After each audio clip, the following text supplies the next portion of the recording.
Some patterns exist long before anyone thinks to count them. Fremont County sits in the south-central region of Colorado, where the Arkansas River carves through high desert terrain before spilling into the eastern plains. The town of Penrose lies roughly 15 miles east of Canyon City, positioned along Highway 50 at an elevation of just over 5,000 feet. It is not a destination. It is a place people pass through on their way to somewhere else. Royal Gorge to the west, Pueblo to the east, the mountains in every other direction. The land here is dry and unyielding. Annual rainfall rarely exceeds 12 inches, and the soil is alkaline, calcium-rich, and resistant to most cultivation. Yet fruit orchards have survived in pockets of the valley for over a century, fed by irrigation canals that date back to the 1880s. The climate is harsh, but the Arkansas provides, and those who understand the rhythm of the water can coax apples, peaches, and cherries from ground that looks incapable of growing anything at all. The property that would later be known as the Whitmore Orchard sits 4 miles north of Penrose, at the end of a dirt road that no longer appears on most maps. It comprises 42 acres of flat, treeless land, bordered by a low mesa to the north and an irrigation ditch to the south. In the 1940s, it was briefly farmed. By the early 50s, it was abandoned. And in the fall of 1953, it was purchased by a family from Illinois who had no idea what they were buying. Harold and Evelyn Whitmore arrived in Colorado in September of that year, accompanied by their 2 children, a son named David and a daughter named Ruth. Harold had been a machinist in Peoria, but a factory closure had left him searching for a new beginning. A cousin in Colorado Springs had mentioned cheap land in Fremont County, and Harold, drawn by the promise of open skies and honest work, made the drive south to see for himself. The property was listed with a small realty office in Canyon City. The agent, a man named Bernard Haskell, described it as a former orchard in need of revival. He mentioned that the previous owner had left suddenly, and that the land had been in county holding for several years. The price was unusually low, just under $800 for the full acreage. Harold signed the papers without visiting the property in person. He would later tell his daughter that this was the first mistake. When the Whitmores arrived at the land in late October, they expected neglected trees and overgrown brush. What they found was something else entirely. The orchard was intact. Rows of apple trees stretched across the eastern half of the property, their branches bare but structurally sound. The trees had not been pruned in years, yet they showed no signs of disease or dieback. More striking was the arrangement. Each row contained exactly 7 trees, and each tree stood exactly 7 feet from the next, not approximately, not roughly, but precisely, as if measured with instruments. Harold, who had spent years working with mechanical tolerances, walked the rows with a tape measure. The spacing was consistent to within a 1/4 inch. He counted the rows. There were 7 of them. 49 trees arranged in a perfect grid. 7 rows of 7, each 7 feet apart. Evelyn noticed it first. "Who plants like this?" she asked. Harold didn't have an answer. The Whitmores spent their first winter making repairs to the small farmhouse at the property's edge and preparing for spring planting. Harold intended to expand the orchard, adding new rows of apple and cherry trees to increase yield. He ordered 60 saplings from a nursery in Grand Junction and hired a local hand named Marcos Delgado to help with the work. In April of 1954, they planted the first 8 saplings in a new row east of the existing grid. Within 2 weeks, all 8 were dead. Delgado, who had worked orchards in the region for over 15 years, examined the soil. It was no different from the ground beneath the surviving trees. The irrigation was adequate. The root systems had not been damaged. He suggested replanting, and Harold agreed. The second batch of saplings died in 11 days. By June, Harold had lost nearly 40 trees. Each attempt to expand beyond the original grid failed. Saplings planted within the existing 7x7 structure survived. Anything planted outside it did not. It was like the land had a shape it wanted to keep, Delgado later told a reporter from the Canyon City Daily Record in 1971. I don't mean that in a mystical way, I mean it practically. You could feel it. The dirt knew where the trees were supposed to go. Evelyn kept a journal during their years on the property, portions of which were donated to the Fremont County Historical Society in 1989. Her entries from the summer of 1954 are sparse but telling. On June 14th, she wrote, "Harold says we are fighting something we can't see. I don't know what that means. I don't want to." On July 3rd, she noted, "Counted the rows again. Still 7 feet. Ruth asked why. I told her it was just how orchards work. I don't think she believed me." By the fall of that year, the Whitmores had stopped trying to expand. They harvested what the original 49 trees produced, just over 200 bushels of small, firm apples with an unusually long shelf life, and sold them at a roadside stand near Highway 50. The fruit was unremarkable in taste, but notable in durability. A local grocer named Wallace Pemberton reportedly kept one of the apples on his desk for 3 months without refrigeration. It never rotted. In 1956, a soil scientist from Colorado State University visited the property at Harold's request. His name was Dr. Ellis Hartwell, and he had been studying mineral composition in high desert agricultural zones for over a decade. Hartwell took samples from both the surviving orchard and the areas where saplings had failed. His findings were never published.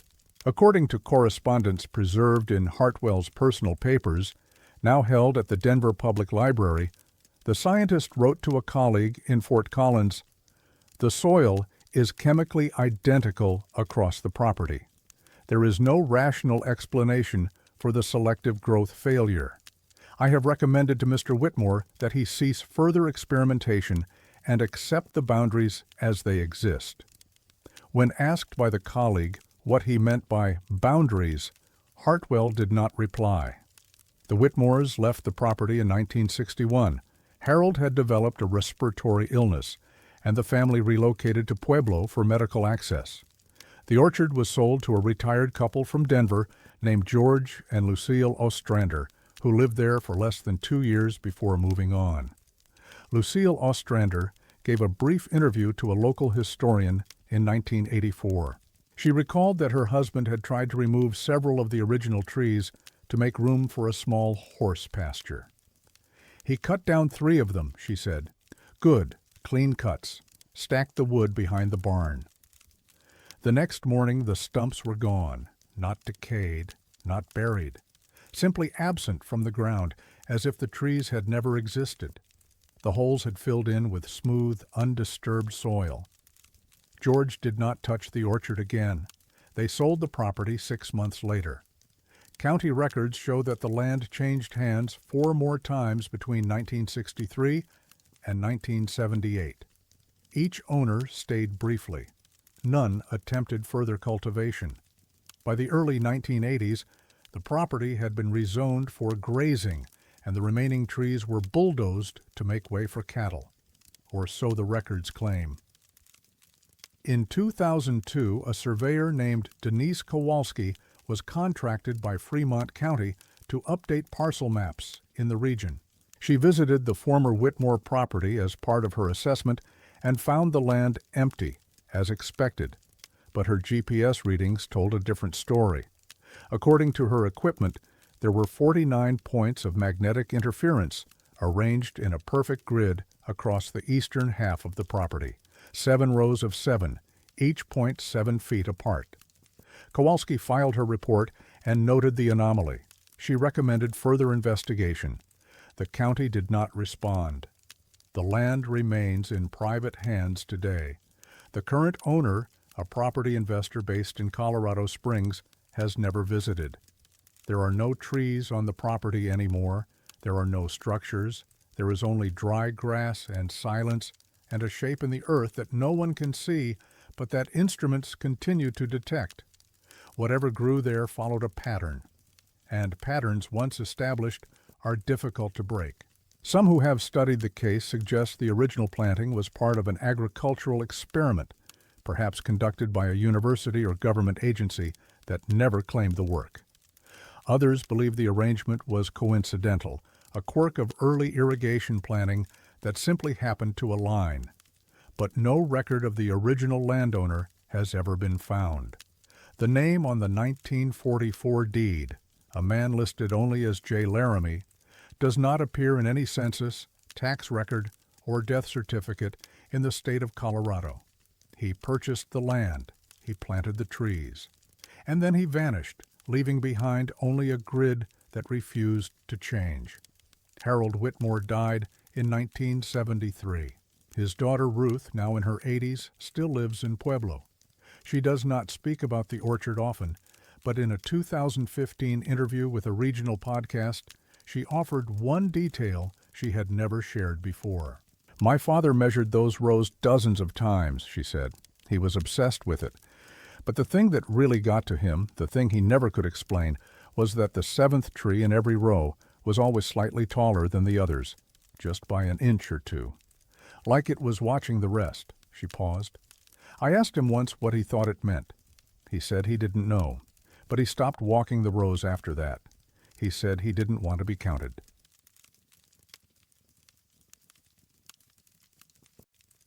The lantern was always there, but it never illuminated anything. La Veta sits in the Cuchara Valley of Huerfano County, Colorado, cradled between the Spanish Peaks to the southwest and the Sangre de Cristo Range to the west. The town's population has never exceeded 500. It was founded in 1876 as a railroad stop and has since settled into a quiet existence, sustained by ranching, tourism, and the kind of solitude that draws people who prefer not to be found. The valley itself is striking. The twin Spanish peaks, called Huajatola by the Ute people, meaning breasts of the earth, dominate the western horizon. The land between the mountains and the town is a mix of high grassland and scattered pine forests, cut through by creeks that swell in spring and shrink to nothing by August.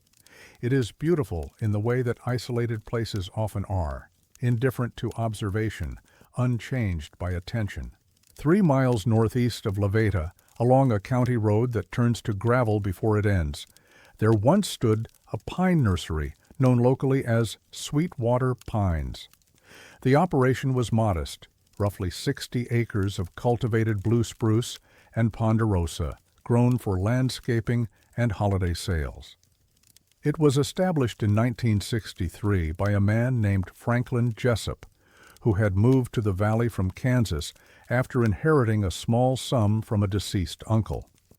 Jessup ran the nursery for 8 years before selling it in 1971. He never spoke publicly about his reasons for leaving. The first family to work the nursery after Jessup's departure was the Paredes family, Tomas, his wife Gloria, and their 3 children. Tomas had been hired as the site manager by the new owner, an absentee investor from Denver named Carol Underwood. The Paredes family moved into the small caretaker's house on the property in March of 1971. They left in November of the same year. Gloria Paredes gave a brief account of their experience to a reporter from the Huerfano World Journal in 1986, 15 years after the fact. She was reluctant to speak and agreed only on the condition that the story not be published until after her husband's death. Tomas had passed away 2 months earlier. It started in the summer, Gloria said. Tomas would wake up in the middle of the night, always around 2 or 3 in the morning. He said he kept dreaming about someone standing at the edge of the trees. A man, he thought, holding something. A lantern, maybe. But the lantern didn't give off any light. It was just there. Gloria did not share the dreams at first. But by September, her oldest daughter, Marisol, then 14, began describing the same image, a figure at the tree line, a lantern with no glow. The figure never moved. It never spoke. It simply stood, facing the house, night after night. "I told myself it was because we'd talked about it," Gloria said, "that Marisol had overheard her father, and it got into her head. But then I started seeing it too." The Paredes family left the property in late November. They did not provide notice to the owner. They simply packed their belongings and drove to Pueblo, where they stayed with relatives until Tomas found work elsewhere. Carol Underwood hired a second family to manage the nursery in February of 1972. Their name was Brant, Leonard, and Catherine, along with their teenage son Peter. They lasted 9 months. Peter Brant, now in his late 60s, provided a written account of his family's time at Sweetwater Pines in 2018, submitted to a regional folklore archive maintained by Adams State University. His statement runs 4 pages and includes details that align closely with Gloria Paredes' account. "My father was a practical man," Peter wrote. "He didn't believe in ghosts or omens or anything like that. But by the end of the summer, he had stopped sleeping. He told my mother he kept dreaming about a man with a lantern. She thought he was overtired. Then she started dreaming the same thing." Peter described the figure as tall, thin, dressed in dark clothing that didn't seem to fit any particular era. The lantern, he noted, was held at waist height, and though it appeared to contain a flame, the flame produced no light. "It was like looking at a photograph of fire," he wrote. "You knew what it was supposed to be, but it wasn't doing what fire does." The Brant family departed the property in November of 1972. Like the Paredes family before them, they gave no formal notice. The third and final family to live at Sweetwater Pines was the Holloways, Raymond, June, and their 2 young daughters. They arrived in January of 1973 and remained until April of 1974, the longest tenure of any caretaker following Franklin Jessup's departure. June Holloway never spoke publicly about the experience, but Raymond gave a single interview to a graduate student at the University of Colorado in 1991 as part of a thesis on regional folklore and psychological phenomena. The thesis was never published, and the interview transcript was only recently digitized as part of a library archive project. Raymond's account is the most detailed. He described the dreams as beginning in late spring of 1973, roughly 4 months after the family moved in. The figure appeared at the northern tree line, approximately 200 yards from the house. It held the lantern in its right hand. It did not move, did not blink, did not appear to breathe. "At first I thought it was a memory," Raymond said. "Something I'd seen as a child, maybe. An old photograph. But it kept coming back. Same image, same position, same nothing. That's the only word for it. The lantern gave off nothing." June began experiencing the dreams in July. Their daughters, aged 6 and 8, reported similar nightmares by August. The younger daughter, Emily, began sleepwalking toward the tree line and had to be physically restrained on 3 occasions. Raymond contacted Carol Underwood in September of 1973 and requested permission to leave.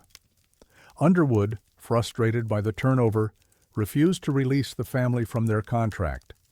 Raymond stayed through the winter, but by April of 1974, he had made the decision to leave regardless of financial consequences. "I wasn't going to lose my family to that place," he told the interviewer. "I don't know what was out there. I don't know if anything was out there, but I know what we all saw when we closed our eyes, and I know it wasn't natural." Following the Holloway family's departure, Carol Underwood did not attempt to hire another caretaker. The nursery was officially closed in the summer of 1974. The property was not sold. Underwood continued to pay property taxes through 1980, at which point the land was transferred to Huerfano County for non-payment. But the irrigation system did not stop. County water records, obtained through a Freedom of Information request in 2012, show consistent water usage at the Sweetwater Pines property from 1974 through 1980. The pumps drew from a shared aquifer, and were metered at the county line.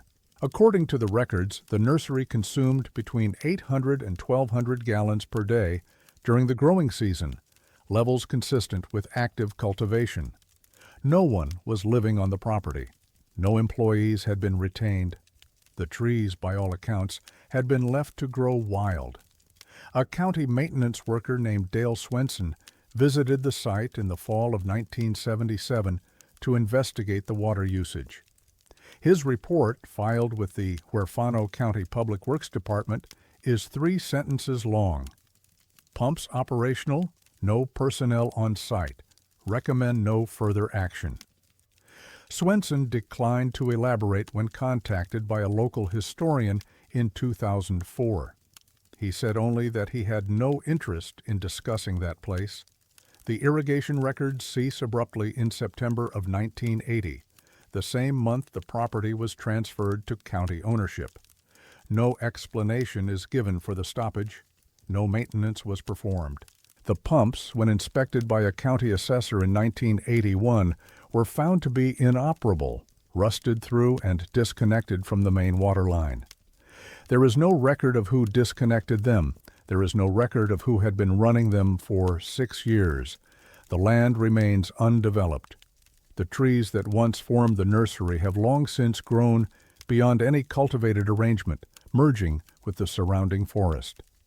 The caretaker's house was demolished in 1985 after a partial roof collapse. Only the foundation remains, slowly disappearing beneath wild grass and thistle. Locals avoid the area, not out of fear exactly, but out of habit. The road that once led to the nursery has not been maintained in decades and is now impassable by vehicle. Hikers occasionally pass through, though few linger. One such hiker, a wildlife biologist named Sandra Moreau, camped near the old nursery site in 2016 while conducting a survey of black bear populations in the region. She reported nothing unusual during her stay, but in a follow-up interview 3 months later, she mentioned a detail she had initially forgotten. "I had a dream the first night," she said. "I don't usually remember my dreams, but this one stuck with me. There was a man standing at the edge of the clearing. He was holding something, a lantern, I think. But it wasn't lit." She paused. "No, that's not right. It was lit, but the light didn't go anywhere. It just stayed inside." Moreau had never heard of the Sweetwater Pines incident before her visit. She had no knowledge of the previous families or their experiences. She was simply a scientist conducting field work in a valley she had never visited before. She did not return for the second night of her survey. Her notes do not explain why. The Spanish Peaks still rise to the southwest, unchanged. The valley still holds its silence, and somewhere in the overgrown remains of a nursery that no one remembers, the trees continue to grow in patterns no one planted. The lantern, if it ever existed, has never been found, but the dreams, it seems, have never stopped.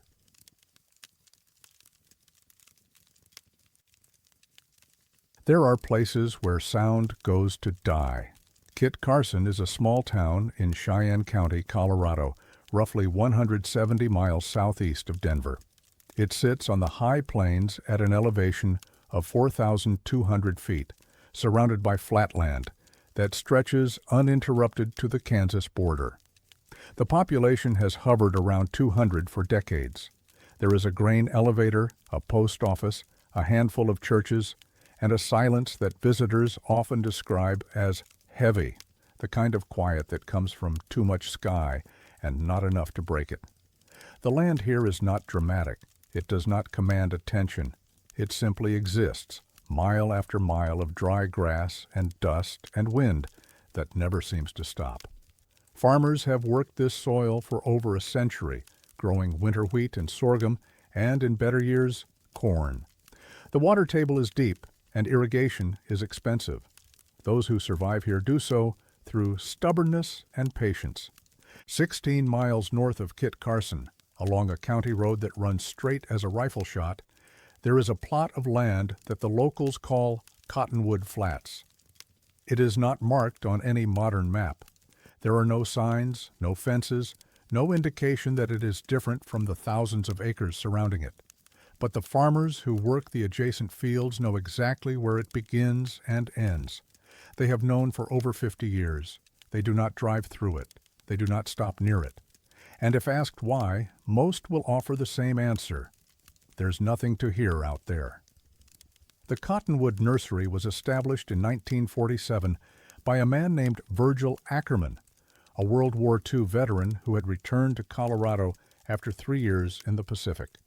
Virgil had inherited 80 acres from his father and decided to convert 16 of them to cottonwood cultivation, a practical choice for the region, as cottonwoods grew fast, required relatively little water, and were in demand for windbreaks and erosion control. For 21 years, the nursery operated without incident. Virgil employed seasonal workers, sold saplings to farms across eastern Colorado and western Kansas, and built a modest reputation for reliability. He married in 1952, had 2 sons, and by all accounts lived a quiet and unremarkable life. The nursery closed in the fall of 1968. Virgil never explained why. He sold the remaining stock to a competitor in Burlington, dismissed his workers, and let the trees stand unharvested. Within 2 years, he had sold the entire property and moved to Pueblo, where he lived until his death in 1984. His sons, Raymond and Gerald, declined to speak about their father's decision for decades. But in 2009, Raymond, then 73, agreed to an interview with a journalist researching abandoned agricultural sites in eastern Colorado. The interview was never published, but the transcript was preserved in the journalist's personal files and later donated to the Kit Carson County Historical Society. My father stopped going out to the nursery in the summer of '68, Raymond said. He didn't say anything at first, just stopped. My brother and I were teenagers, and we didn't think much of it. But one night in September, I asked him why he hadn't checked on the trees in weeks. He just looked at me and said, "There's nothing to check. It's gone quiet."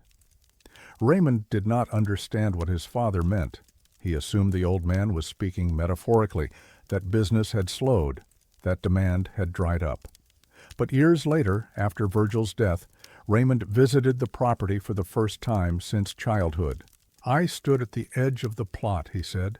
"The stumps were still there. The wind was blowing hard, 20, maybe 25 miles an hour. I could feel it on my face and my hair, but I couldn't hear it. Not a whisper, not a rustle, nothing."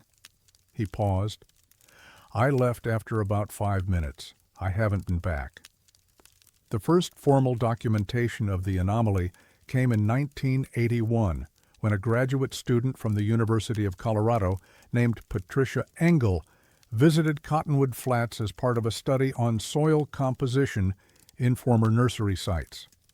Her research had nothing to do with acoustics. She was measuring nitrogen levels and root decay patterns. But her field notes, preserved in the university's agricultural archive, contain a brief entry dated August 14th. Site visit to Ackerman plot. Soil samples collected without incident. Noted unusual acoustic properties. No ambient sound detected despite moderate wind. Handheld recorder captured static only. We'll follow up. There is no evidence that Engel followed up. Her thesis, completed in 1983, makes no mention of Cottonwood Flats. The next recorded investigation occurred in 2004, when a team of acoustic researchers from Colorado State University visited the site at the request of Cheyenne County officials. The team was led by Dr. Marcus Thorne, a specialist in environmental acoustics who had previously studied sound propagation in canyon systems and underground caves. Thorne's team spent 3 days at Cottonwood Flats. They deployed an array of microphones across the 16-acre plot, measured wind speed and direction at multiple points, and recorded continuously for 72 hours. Their findings were unusual. According to Thorne's preliminary report, submitted to the county in November of 2004, sound waves behaved normally within the plot. Air pressure fluctuations were consistent with expected values. Wind speed matched readings from adjacent properties. There was no physical barrier, no topographical feature, no measurable interference that could explain a reduction in sound transmission. And yet every recording captured inside the plot was silent. The equipment functioned correctly, Thorne wrote.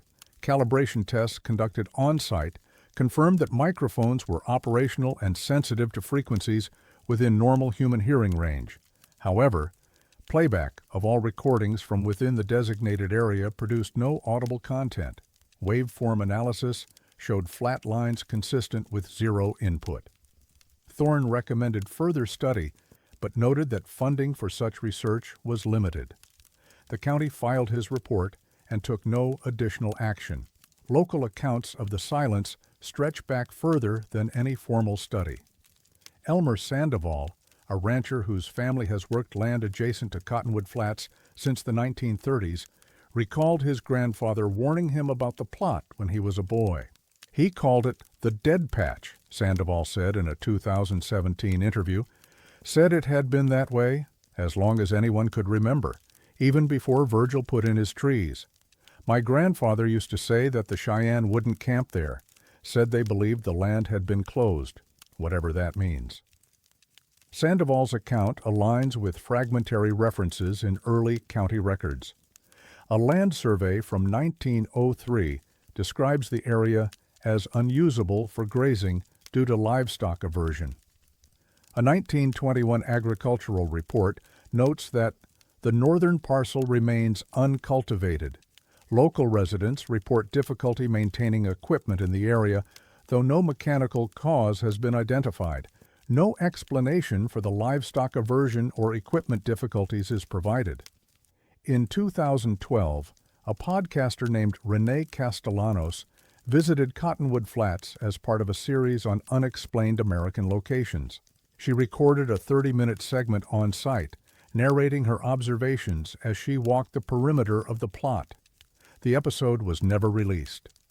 Castellanos later explained in a blog post that the audio file was corrupted beyond recovery. She had backup recordings from the same device taken earlier that day, all of which played normally.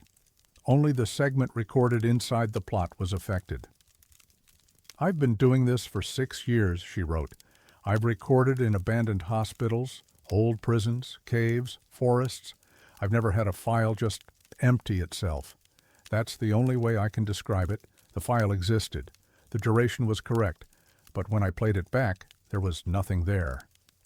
Castellanos did not return to Cottonwood Flats. The property is currently owned by an agricultural holding company based in Denver. It has not been cultivated since 1968. The cottonwood stumps, now weathered to gray and half buried in soil, still mark the rows where Virgil Ackerman planted them over 70 years ago. No birds nest there. No insects have been recorded within its boundaries.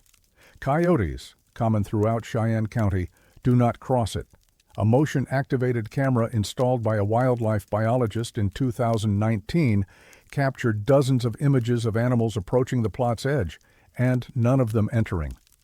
The wind still blows across Cottonwood Flats. It bends the grass. It stirs the dust. But it makes no sound. Raymond Ackerman asked in his 2009 interview whether he believed the land was haunted, shook his head slowly. Haunted means something's there, he said. This is the opposite. Something's missing. Something that should be there isn't, and I don't know what you call that. He looked out the window of his living room toward the east, toward the plains he had left behind decades ago. My father never talked about it after we moved, not once, but I remember the last thing he said to me about that place. He said, "Some ground doesn't want to be heard." I didn't understand it then. I'm not sure I understand it now. The silence at Cottonwood Flats continues. It does not explain itself. It does not yield to measurement or theory. It simply waits, as it has always waited, for someone to listen to nothing at all.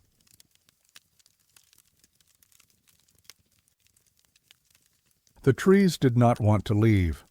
Palisade sits in the Grand Valley of western Colorado, tucked between the Book Cliffs to the north and the Colorado River to the south. The town is known for two things: peaches and wine. The climate here is unusually mild for the region, protected from harsh weather by the surrounding terrain, and blessed with over 300 days of sunshine per year. Orchards have thrived in Palisade since the late 1800s, and the town's annual Peach Festival draws visitors from across the state.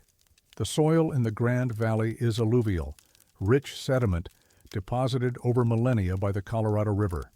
It drains well, retains moisture, and supports root systems that can reach depths of 15 feet or more. Farmers here speak of the land with a kind of reverence. It gives, they say, it wants to grow things. But not all land gives equally. The property known locally as the Harmon Farm lies 3 miles east of Palisade proper, on a stretch of benchland overlooking the river. It comprises 54 acres, 32 of which were cultivated as a peach orchard from 1926 until 1979. The farm was established by a family named Harmon, Walter and his wife Opal, and passed through 3 generations before falling into disuse. By the mid-1980s, the orchard had been abandoned for nearly a decade. The trees, unpruned and untended, had grown wild. Some had died, others had merged into tangled masses of branch and root. The irrigation system had failed, and the farmhouse had been condemned after a partial collapse of the eastern wall. In 1991, the property was purchased by a development company based in Grand Junction called Western Ridge Holdings. Their plan was straightforward: clear the land, subdivide it into residential lots, and sell them to buyers seeking views of the valley and proximity to Palisade's growing wine country. The clearing began in March of 1992. The foreman in charge of the project was a man named Donald Kemp, a 46-year-old with over 20 years of experience in land development. Kemp had overseen similar projects across western Colorado and had a reputation for efficiency. He kept detailed daily logs, a habit he had developed early in his career and maintained without exception. Those logs, covering the first 3 weeks of the Harmon Farm project, were later described by Kemp as the strangest goddamn thing I ever wrote. The first phase of clearing involved removing the remaining orchard trees. A crew of 8 workers, equipped with chainsaws and a small excavator, began uprooting the peach trees on March 9th. The work was slow but uneventful. By the end of the first day, they had removed 14 trees, piling them at the eastern edge of the property for later disposal. On the morning of March 10th, the crew arrived to find the 14 trees lying in their original positions, not replanted, not buried, simply lying on the ground, roots exposed, oriented exactly as they had been before removal. The root systems faced east, the crowns faced west. The spacing matched the original orchard grid precisely. Kemp's log entry for that day reads, "Trees returned to original locations overnight. No tire tracks, no footprints, no indication of machinery. Crew disturbed, re-cleared all 14, moved pile to south fence line." On the morning of March 11th, the trees were back. The pattern continued for 11 consecutive days. Each day the crew removed trees. Each night the trees returned. They were never replanted. The root systems showed no sign of soil contact, no evidence of having been placed into the ground. They simply lay on the surface in the exact positions they had occupied when they were living parts of the orchard. Kemp brought in additional workers. He hired a night watchman, a retired sheriff's deputy named George Frazier, to monitor the site from dusk until dawn. Frazier reported nothing unusual during his shifts. No vehicles approached, no figures were seen, no sounds were heard. And yet, each morning, the trees had moved. "I sat in my truck with a clear view of the whole property," Frazier later told a reporter from the Grand Junction Daily Sentinel. "I didn't sleep. I didn't look away for more than a minute at a time.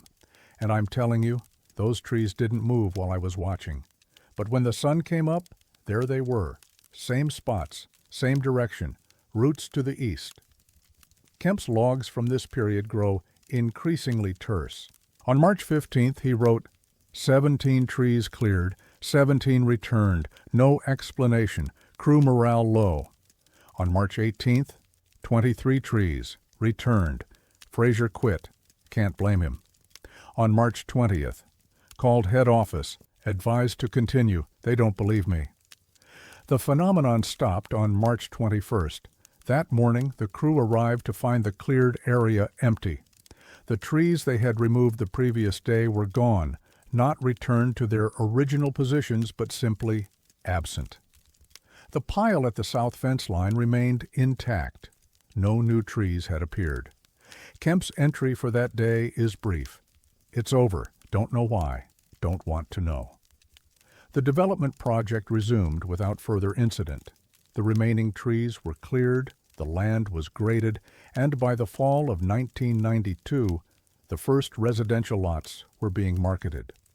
Western Ridge Holdings sold the property in phases over the following 5 years. Today, the former Harmon Farm is a quiet subdivision of mid-range homes, indistinguishable from dozens of similar developments across the Grand Valley. But the story did not end with the clearing. In April of 1992, less than a month after the phenomenon ceased, Donald Kemp received a visit at his Grand Junction office from 2 men in dark suits. They did not identify themselves by name. They presented credentials indicating affiliation with what Kemp described as some kind of federal agricultural department, though he could not recall the exact agency. The men asked for Kemp's daily logs from the Harmon Farm project. All of them. Kemp, uncertain of his legal standing, complied. He made no copies. They said it was routine, Kemp told the Sentinel in a 1998 interview. Something about tracking unusual soil activity in the region. I didn't ask questions. I just wanted to be done with the whole thing. The logs were never returned. Kemp filed a formal request with the Colorado Department of Agriculture in 2001, seeking any records related to the Harmon Farm or his submitted documents. The department responded that no such records existed. Efforts to identify the agency that collected the logs have been unsuccessful. The credentials the men presented, described by Kemp as laminated cards with a green seal, do not match any known federal office. The U.S. Department of Agriculture confirmed in 2014 that it had no record of an investigation at the Harmon Farm site. The workers who participated in the clearing have offered little additional information. Most declined to speak about the experience.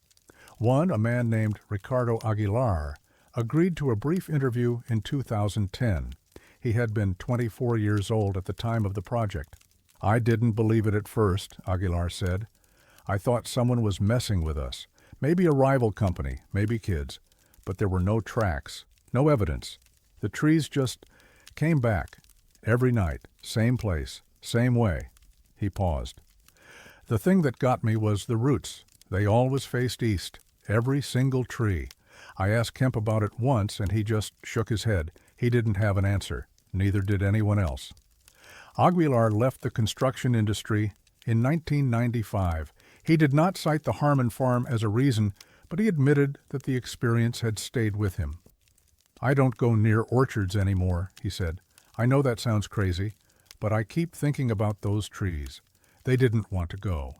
And I don't know what happens when you force something to leave a place it belongs. The Harmon family, contacted for comment, declined to participate in any interviews. Walter and Opal Harmon died in the 1960s, and their descendants have dispersed across the country. One granddaughter, reached by phone in 2016, offered only a single statement. My grandmother used to say the trees had roots in more than just soil. I never knew what she meant. I'm not sure I want to. The subdivision built on the former Harmon Farm has experienced no reported anomalies. Property values have remained stable. Residents describe the neighborhood as peaceful and unremarkable. But a survey conducted in 2008 revealed an unusual detail. Of the 32 homes built on the former orchard land, 27 have planted fruit trees in their yards, mostly peaches, some apricots. None of the homeowners could explain why they had chosen fruit trees specifically. Several described the decision as instinctive. One resident, a woman named Carolyn Prescott, offered a more detailed account. "I didn't even like peaches when we moved in," she said, "but I kept dreaming about them, not eating them, just seeing them. Rows of trees, heavy with fruit, stretching out toward the sunrise. I planted a peach tree that spring. It felt like the right thing to do," she smiled, though her eyes did not. "It's been 12 years. The tree has never fruited, but it keeps growing, and I can't bring myself to cut it down." The roots, she noted, extend toward the east.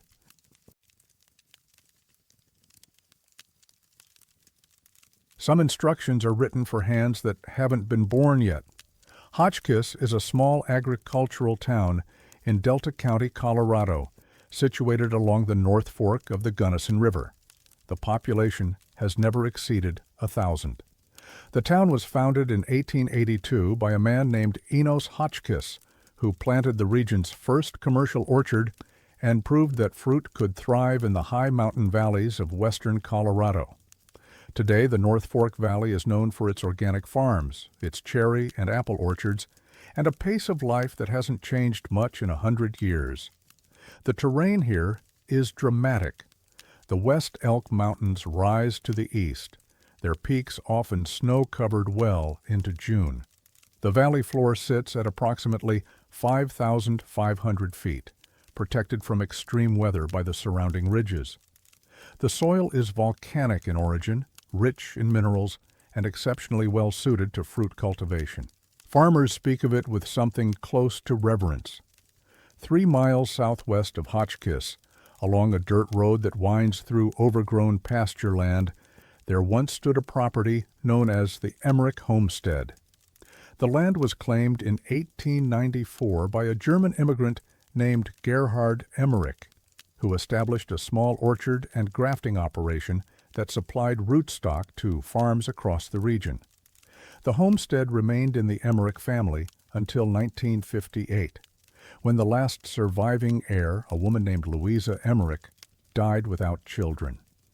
The property was sold to a neighboring rancher who used it for hay storage until abandoning it entirely in the late 1970s. By 2011, the homestead had been empty for over 30 years. The farmhouse had collapsed, the barn had lost its roof, and the grafting shed, a small, windowless structure built of hand-hewn logs, had been swallowed by wild rose bushes and thistle. That year, a local historian named Benjamin Caldwell received permission from the current landowner to survey the property for artifacts. Caldwell was researching early agricultural practices in the North Fork Valley and hoped to find tools, records, or equipment that might shed light on the region's orchard history. What he found was something else entirely. Inside the grafting shed, beneath a collapsed workbench and several inches of dust, Caldwell discovered a wooden crate containing 7 leather-bound notebooks. The covers were unmarked, the pages were brittle but intact, and the handwriting inside, dense, precise, and written in faded brown ink, described grafting techniques unlike anything Caldwell had ever encountered. "At first, I thought they were standard horticultural notes," Caldwell later wrote in a report submitted to the Delta County Historical Society. "Instructions for combining rootstock and scion wood, timing for grafts, soil preparation. But as I read further, I realized the varieties being described didn't exist. The author was writing about apples and pears and cherries that have never been cultivated, at least not in any record I could find." The notebooks contained detailed diagrams of grafting methods, accompanied by notes on expected growth patterns, fruit characteristics, and optimal harvest times. The varieties described bore names like Meridian Gold, Frost Monarch, and Silent Keeper, none of which appear in any known pomological catalog. The author referenced parent stock that included species native to Central Asia and Siberia, some of which were not introduced to North America until the 1950s. The handwriting was consistent throughout all 7 volumes. Ink analysis conducted by a document specialist at the University of Denver in 2013 confirmed that the ink composition matched formulations common in the early 20th century, likely between 1915 and 1930. The paper, similarly, was consistent with stock produced during that period, but the content told a different story. On page 47 of the 3rd notebook, the author describes a grafting procedure that should be performed following the eclipse of August 1932. A solar eclipse did occur on August 31st of that year, visible across North America. The entry predates the event by at least a decade. On page 112 of the 5th notebook, the author notes that a particular variety should be protected from the freeze of January 1949. That winter, the North Fork Valley experienced one of the most severe cold snaps in its recorded history, with temperatures dropping to 32 degrees below zero. Hundreds of orchards were destroyed. On page 89 of the 7th notebook, the author references the flood of June 1984. In June of that year, the Gunnison River overflowed its banks following an unusually rapid snowmelt, causing widespread damage to farms along the North Fork. The author's name is illegible. It appears on multiple pages, always in the same position, at the bottom right corner, but the ink has faded or smeared beyond recognition.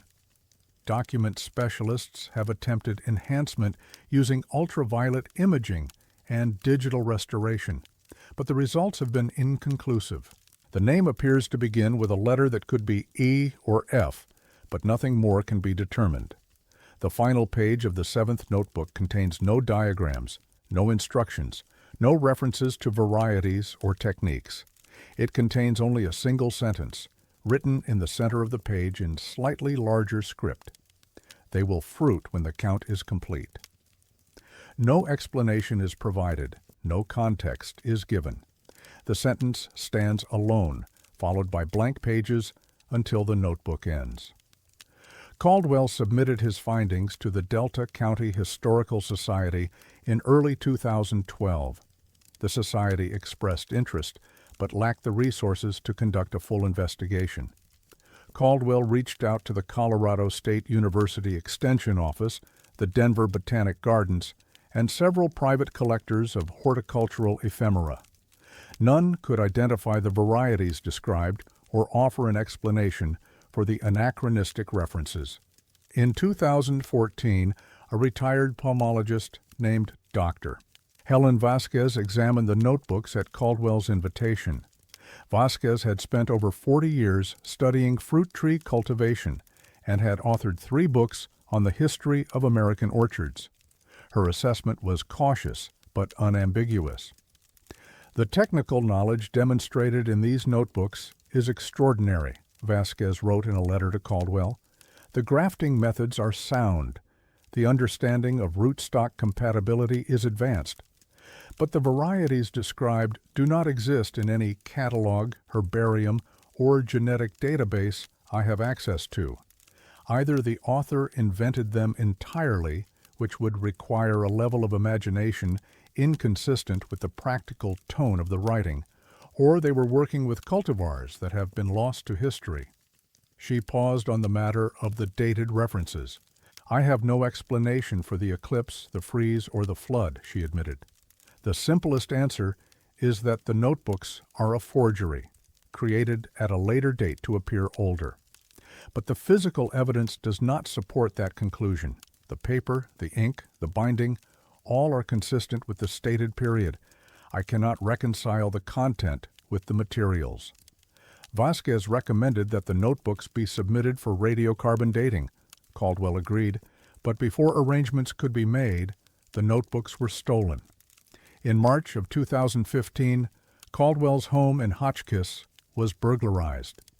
The only items taken were the 7 leather-bound notebooks and a small collection of photographs Caldwell had taken during his survey of the Emmerich homestead. Nothing else was disturbed. There were no signs of forced entry. Local law enforcement investigated, but found no leads. Caldwell filed an insurance claim and reported the theft to the Historical Society. He continued his research into the Emmerich family history, hoping to uncover some connection to the notebook's author, but found little of use. Gerhard Emmerich had died in 1923. His wife, Martha, had died in 1931.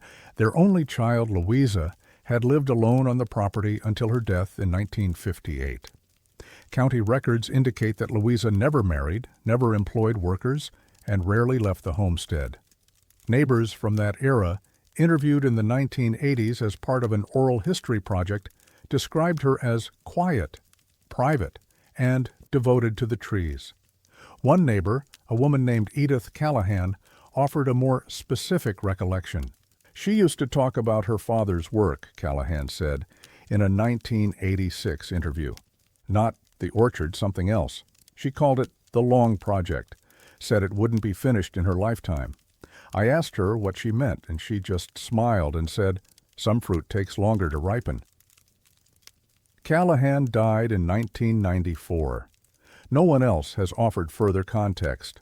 The Emmerich homestead remains abandoned. The grafting shed, partially excavated during Caldwell's survey, has since collapsed entirely.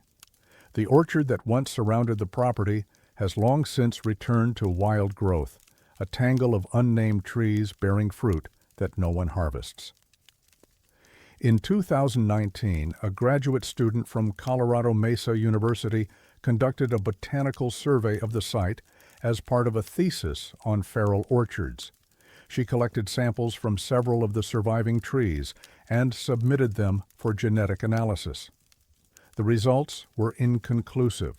3 of the samples matched known apple cultivars common to the region.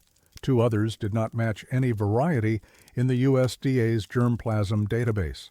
The student noted this anomaly in her thesis, but did not pursue it further. She described the unnamed varieties as likely hybrid crosses resulting from decades of unmanaged pollination. Her advisor accepted the explanation. The thesis was approved. The samples were archived and have not been examined since. The notebooks have never been recovered. Their author remains unknown. And the final sentence, "They will fruit when the count is complete," has never been explained. Somewhere in the North Fork Valley, trees continue to grow in soil that remembers what was planted.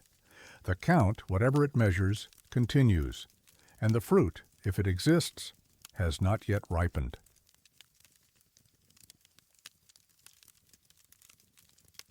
The trees were planted to keep something out. They grew as if to keep something in. Eads is the county seat of Kiowa County, Colorado, a designation that sounds more significant than it is. The town's population has never exceeded 800, and in recent decades has hovered closer to 600. It sits on the high plains of eastern Colorado, roughly 50 miles from the Kansas border, in a landscape defined by wind, wheat, and an absence of anything tall enough to stop either. The land here is flat in a way that unsettles visitors. The horizon stretches unbroken in every direction, and the sky dominates everything beneath it. Rainfall averages 15 inches per year, enough to grow winter wheat, not enough to grow much else. The wind is constant. It shapes the soil, the architecture, and the temperament of those who remain. In the 1930s, this land nearly died. The Dust Bowl turned Kiowa County into a wasteland of blowing topsoil and failed farms. Families who had worked the ground for generations packed their belongings and left. Those who stayed did so out of stubbornness or poverty or both. By the time the rains returned in the early 40s, the population had been halved, and the scars on the land remained visible for decades. One response to the Dust Bowl was the Shelter Belt Project, a federal initiative to plant windbreaks across the Great Plains, using rows of trees to slow erosion and protect vulnerable farmland. Millions of trees were planted between 1934 and 1942, many of them in eastern Colorado. The project was largely successful, and windbreaks became a standard feature of plains agriculture. But not all plantings took root. 12 miles east of Eads, along a section line road that no longer appears on most maps, there was once a windbreak project that the county has largely forgotten. It was planted in the spring of 1944 by a crew of Civilian Conservation Corps workers, one of the last such crews active in Colorado, before the program was disbanded. The project called for 8 rows of eastern red cedar and Russian olive, stretching half a mile along the northern edge of a wheat farm owned by a man named Clement Driscoll. The trees were planted according to standard specifications. Driscoll provided water from a stock tank, and the CCC crew returned twice during the first summer to check on survival rates. By the fall of 1944, approximately 70% of the saplings had established. Then, Clement Driscoll died. The death was unexpected. Driscoll was 53 years old and had no known health conditions. He was found in his truck on the morning of October 12, 1944, parked at the edge of the windbreak.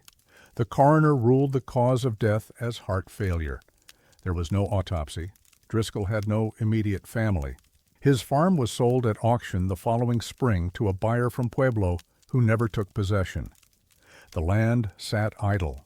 The windbreak, untended, was left to survive or fail on its own.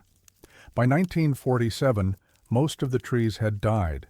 The drought of 1946 had been severe, and without irrigation, the saplings simply gave up. County agricultural records from that year note the windbreak as failed, recommend removal. No removal was ever conducted. The first indication that something unusual had occurred came in 1951. That year, the U.S. Department of Agriculture commissioned aerial photography of agricultural land across eastern Colorado as part of a soil conservation assessment. The photographs were taken in late summer when vegetation contrasts were most visible. Most of the images showed exactly what was expected: fields of wheat, fallow ground, scattered windbreaks, and the geometric patterns of plains farming. But one photograph covering the former Driscoll property showed something else. The windbreak, or what remained of it, had not grown in rows. The surviving trees, perhaps 24 in total, had curved inward, their trunks bending toward a central point. From above, the formation was unmistakable, a near-perfect circle, roughly 120 feet in diameter, with the trees leaning toward the center at angles of 15 to 20 degrees. At the center of the circle was a patch of ground exactly 40 feet across. It was darker than the surrounding soil, almost black in the photograph, and perfectly round. The photograph was filed with the USDA's regional office in Denver and forgotten for nearly 30 years. In 1979, a graduate student named Arthur Lindqvist discovered the image while researching Dust Bowl recovery patterns for his doctoral thesis at the University of Kansas. Lindqvist was intrigued by the anomaly and contacted Kiowa County officials to inquire about the site. The county had no records of the windbreak's unusual formation. The property had changed hands several times since 1945 and was currently owned by a ranching family named Obermeyer. Lindqvist arranged to visit the site in the summer of 1980. What he found matched the aerial photograph almost exactly. The trees were still there, dead now, but standing. Their trunks had curved inward, and their bare branches reached toward the center of the circle like fingers grasping for something just out of reach. The soil at the center was visibly darker than the surrounding ground, and nothing grew within the 40-foot circle. Not grass, not weeds, not a single living plant. Lindqvist collected soil samples from the center of the circle and from several points outside it. He sent them to the University of Kansas Soil Science Laboratory for analysis. The results were unexpected. The soil from outside the circle was typical for the region: sandy loam, low organic matter, moderate alkalinity. The soil from the center of the circle contained nitrogen levels nearly 8 times higher than the surrounding ground, concentrations that would normally indicate heavy fertilization or the presence of decomposing organic material. No fertilizer had been applied to the site. No livestock had been kept there. No explanation was offered. Lindqvist included the findings in his thesis, buried in an appendix of anomalous observations. His advisor noted the data, but did not request further investigation.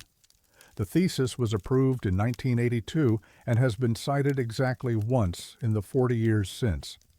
Local accounts of the site predate Lindqvist's visit by decades. Harold Obermeyer, whose family purchased the property in 1961, spoke about the windbreak in a 1994 interview with a regional newspaper. He was 71 years old at the time. "We knew something was wrong with that patch the first time we ran cattle out there," Obermeyer said. "They wouldn't go near it, not within 200 yards. You could drive them right up to the edge, and they'd turn around and walk the other way. Did it every time. After a while, we just stopped trying." Obermeyer estimated that the cattle avoidance behavior persisted for nearly 30 years, from the early 60s until the late 80s. Around 1989, he noticed that a new generation of cattle, animals born on the property rather than purchased from elsewhere, began grazing closer to the circle. By the mid-90s, the avoidance had disappeared entirely. "The old ones remembered something," Obermeyer said. "The young ones didn't. That's the only way I can explain it." His wife, Doris Obermeyer, offered a different perspective. "I walked out to that circle once, in 63 or 64, she said. "I wanted to see what the fuss was about. I stood right in the center where the ground was dark, and I felt nothing. That's what was strange. Not cold, not warm, not scared, just nothing. Like the air had been emptied out." She did not return. The trees were removed in 2003 after a windstorm toppled several of the dead trunks onto a fence line. A crew from a tree service in Lamar cut them down and chipped the wood on site. The foreman, a man named Victor Salinas, later mentioned the job to a co-worker. "Those trees were wrong," Salinas said. "I've cut down thousands of trees, and I've never seen trunks bend like that. Not from wind, not from anything. The grain was twisted all the way through, like something had been pulling on them from the inside." The wood chips were spread across a nearby field as mulch. No anomalies have been reported. The 40-foot circle remains. Satellite imagery from 2018 shows it clearly. A dark, round patch in the center of what is now open rangeland. Vegetation has begun to encroach on the edges, but the center remains bare. In 2021, a soil scientist from Colorado State University requested permission to study the site as part of a research project on unexplained soil fertility patterns. The current landowner, a grandson of Harold Obermeyer, declined without explanation. No further studies have been conducted. The windbreak was planted to protect the land from dust storms. It was designed to stand in straight rows facing the prevailing wind, creating a barrier between the farm and the relentless erosion of the plains.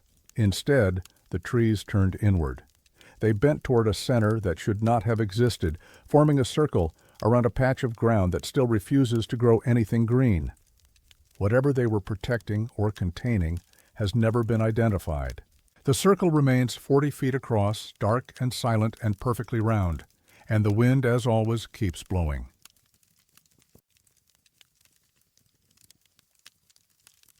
He came every year on the same night, and he always knew exactly which tree he wanted.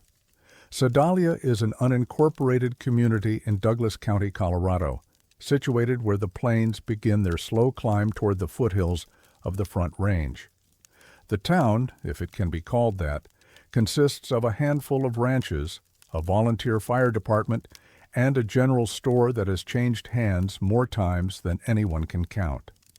The population has never been formally measured. Those who live here prefer it that way. The land around Sedalia is transitional, not quite mountains, not quite prairie. Scrub oak and ponderosa pine dot the hillsides, and the winters are milder than those in the high country, but colder than those on the eastern plains. It is the kind of place people pass through on their way to somewhere more definite. The Dawson Christmas Tree Farm operated on 40 acres of land, 3 miles west of Sedalia proper, along a gravel road that climbed gently toward a ridge overlooking the valley. The farm was established in 1967 by a man named Richard Dawson, a former accountant from Denver who had grown tired of numbers and decided to grow trees instead. He planted his first Scotch pines that spring and opened for business in December of 1972. For over 30 years, the Dawson farm was a modest success. Families from Denver and Colorado Springs made the drive each December to cut their own trees, drink hot cider, and escape the city for an afternoon. Richard ran the operation with his wife, Margaret, and later with help from their daughter, Christine. The farm never made anyone rich, but it sustained itself, and that was enough. The man in the gray coat first appeared in December of 1984. Richard noticed him immediately. The farm was busy that evening, a Saturday, just 2 weeks before Christmas, but the man stood apart from the other customers. He was tall and thin, dressed in a gray wool overcoat that reached nearly to his ankles. His hair was dark, his face pale, and his age impossible to determine. He could have been 35. He could have been 50. He walked directly to a Scotch pine near the back of the lot, examined it briefly, and returned to the sales counter. "This one," he said, handing Richard a small tag he had pulled from the tree. Richard quoted the price. The man reached into his coat pocket and produced the exact amount in cash, bills and coins that totaled precisely to the cent. He did not ask for a receipt. He did not provide a name or address. When Richard offered to help load the tree into his vehicle, the man declined. "I'll carry it," he said. Richard watched him walk back to the tree, lift it onto his shoulder as though it weighed nothing, and disappear down the gravel road toward the main highway. There was no car waiting, no truck. The man simply walked into the darkness with a 7-foot pine balanced on his back, and he did not look back. Richard mentioned the encounter to Margaret that night. She dismissed it as an eccentricity. City people were strange sometimes, and neither of them thought about it again, until the following December. The man returned on the same date, the second Saturday of the month. He wore the same gray coat. His hair was the same length and color. His face had not changed. He walked to the back of the lot, selected another Scotch pine, and paid an exact change. This time, Richard asked for a name. "For our records," he explained. The man looked at him for a long moment. His eyes were pale, gray like his coat, and utterly expressionless. "You won't need it," he said. He carried the tree away, just as before. No vehicle, no explanation. The pattern continued for 19 years. Every December, on the second Saturday of the month, the man in the gray coat appeared at the Dawson farm. He never arrived with other customers. He never browsed. He walked directly to a Scotch pine, always the same species, always near the back of the lot, selected it without hesitation, and paid the exact price in cash. He never aged. Christine Dawson, who began working at the farm in 1990, described the man in a 2016 interview with a podcast focused on unexplained phenomena. "I was 16 the first time I saw him," she said. "My father had told me about him, but I thought he was exaggerating. Then I saw him for myself. He looked exactly the way my dad described. Same coat, same face, same everything. And he kept coming back, year after year, and he never changed. Not his hair, not his skin, not even his posture. It was like looking at the same photograph over and over." Christine estimated that by the time the farm closed in 2003, she had personally witnessed the man's visits at least 10 times. She asked him questions on several occasions: his name, where he lived, why he always chose Scotch pine. But he never answered. He simply paid, collected his tree, and walked away. The employees who worked the farm during those years corroborated Christine's account. A seasonal worker named Dennis Furlong, who helped with sales from 1995 through 2002, described the man as the most unsettling customer I ever had. It wasn't that he was rude or threatening, Furlong said. He was polite, actually. But there was something missing. When you looked at him, you got the feeling that you were looking at a picture of a person, not a real one. Like he was there, but not all the way. Richard Dawson died in 2007, 4 years after the farm closed.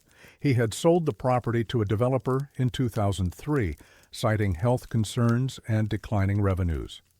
Margaret had died 2 years earlier, and Richard spent his final years in a small house in Castle Rock, attended by Christine and a rotating staff of home health aides.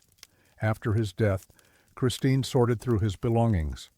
Most of it was unremarkable: old tax returns, faded photographs, equipment manuals for farm machinery that no longer existed. But in the back of his bedroom closet, behind a stack of boxes, she found a leather-bound book she had never seen before. The book was old, older than the farm itself by the look of it. The cover was unmarked. The pages were lined but yellowed, and the handwriting inside was her father's. The entries began in December of 1984. Each entry consisted of 3 elements: a date, a brief description of a tree, and a second date. The first date corresponded to the man's annual visit. The description matched the Scotch pine he had purchased. The second date fell within 2 weeks of the first, sometime sooner. Christine did not understand the significance at first. She assumed the second date referred to a delivery or a follow-up visit. But as she cross-referenced the entries with public records, a pattern emerged. Every second date corresponded to a death. Not a famous death, not a newsworthy one. The deaths were local, all within Douglas County, and they shared a single characteristic: the deceased had died alone. Some had been elderly, found in their homes days after passing. Others had been middle-aged, victims of accidents or medical emergencies, with no one present to help. One had been a teenager, dead of an overdose in a parked car on a rural road. The dates matched exactly. Every tree the man had purchased was logged alongside the date of a solitary death. Christine contacted the Douglas County Coroner's Office in 2012, requesting records that might explain the correlation. The office confirmed the deaths, but could offer no connection to her father's notes or the man in the gray coat. "I don't know what my father knew," Christine said in her podcast interview. "I don't know if he figured it out early or if he just kept track because he sensed something was wrong. But he never told me. He never told anyone. He just wrote it down, year after year, like he was keeping a record for someone who might come looking." The leather book contained 19 entries. The final one was dated December of 2002, the last year the farm operated. The second date beside it fell on December 23rd of that year.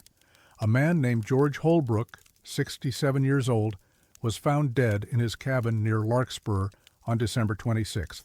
He had been alone. The coroner estimated he had died 3 days earlier. The man in the gray coat never returned after the farm closed. No similar figure has been reported at other tree farms in the region. The leather book remains in Christine's possession. She has not opened it since 2013. The Dawson property is now a housing development, 43 homes on streets named after trees that no longer grow there. The families who live there know nothing of the farm's history or its most unusual customer. Christine still lives in Douglas County. She does not celebrate Christmas. She has not purchased a tree since her father died. When asked, in her final interview, whether she believed the man in the gray coat was responsible for the deaths, she was silent for a long time. "I don't think he caused them," she finally said. "I think he knew they were coming, and I think he needed a tree for each one. I don't know why. I don't know what he did with them. But I know my father kept that book for a reason, and I know he stopped sleeping well in the winters toward the end." She paused. "He told me once, a few months before he died, that he was glad the farm was gone. I asked him why. He said, because now he'll have to find his trees somewhere else. I didn't ask who he meant. I didn't have to. The gray coat has not been seen since 2002. The book remains closed, and somewhere in Douglas County every December, someone dies alone. Whether anyone still marks the occasion is unknown.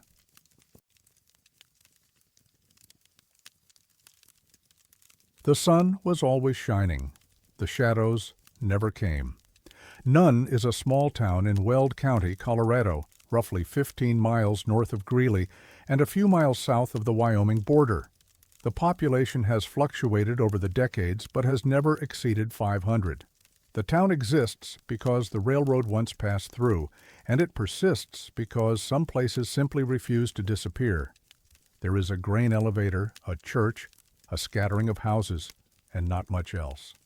The land around Nunn is flat and agricultural, sugar beets, corn, and wheat, depending on the year and the water. The horizon is uninterrupted in every direction, and the sky feels larger here than it does in most places. Summers are hot and dry. Winters are cold and windy. The soil is clay-heavy and difficult, but it yields to those who know how to work it.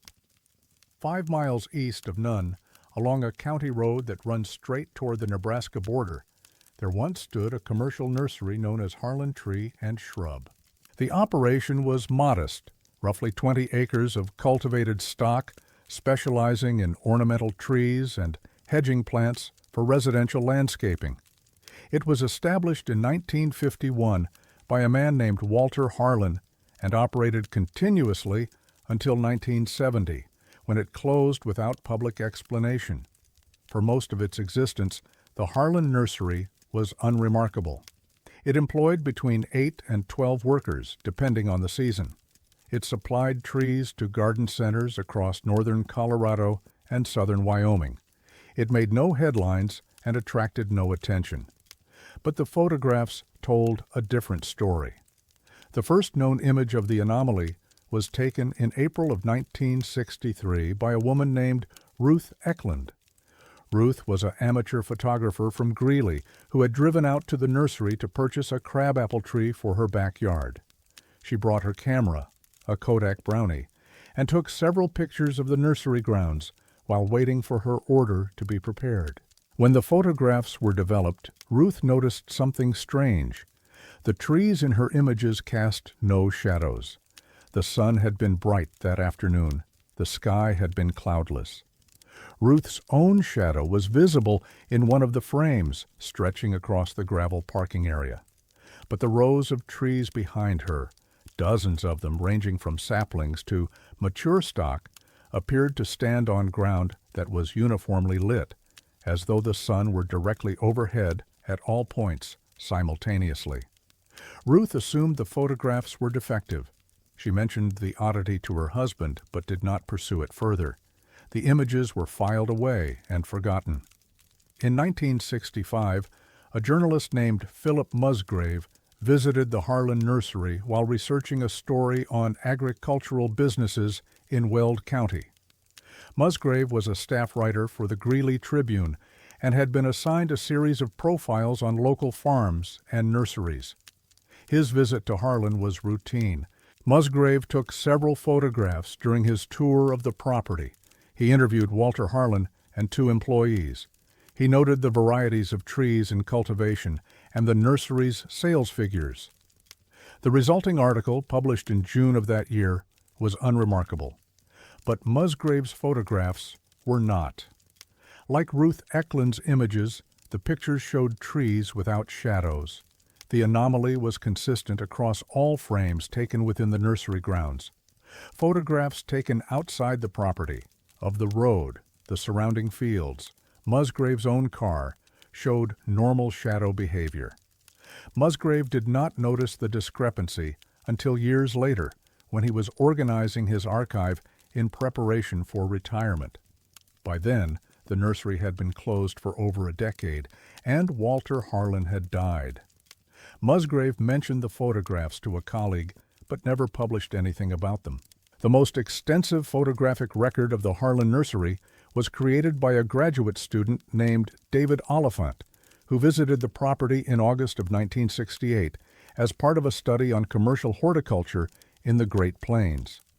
Oliphant took over 40 photographs during his 2-day visit, documenting the nursery's layout, equipment, and inventory.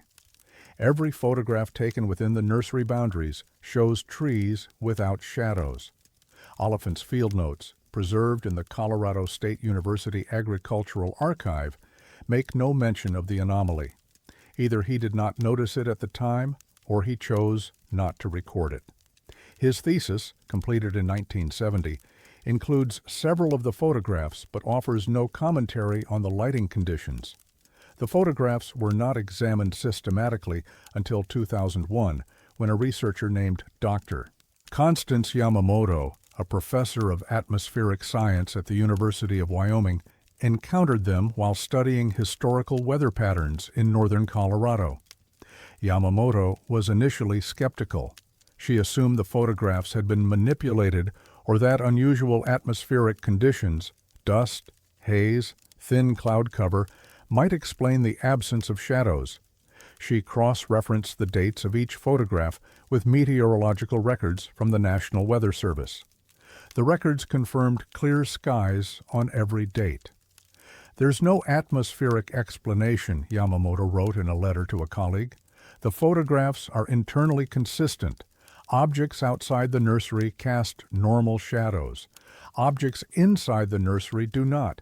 I've reviewed the images with 3 different specialists, and none of us can account for the phenomenon using known optical principles." Yamamoto attempted to visit the former nursery site in 2002, but found the property inaccessible.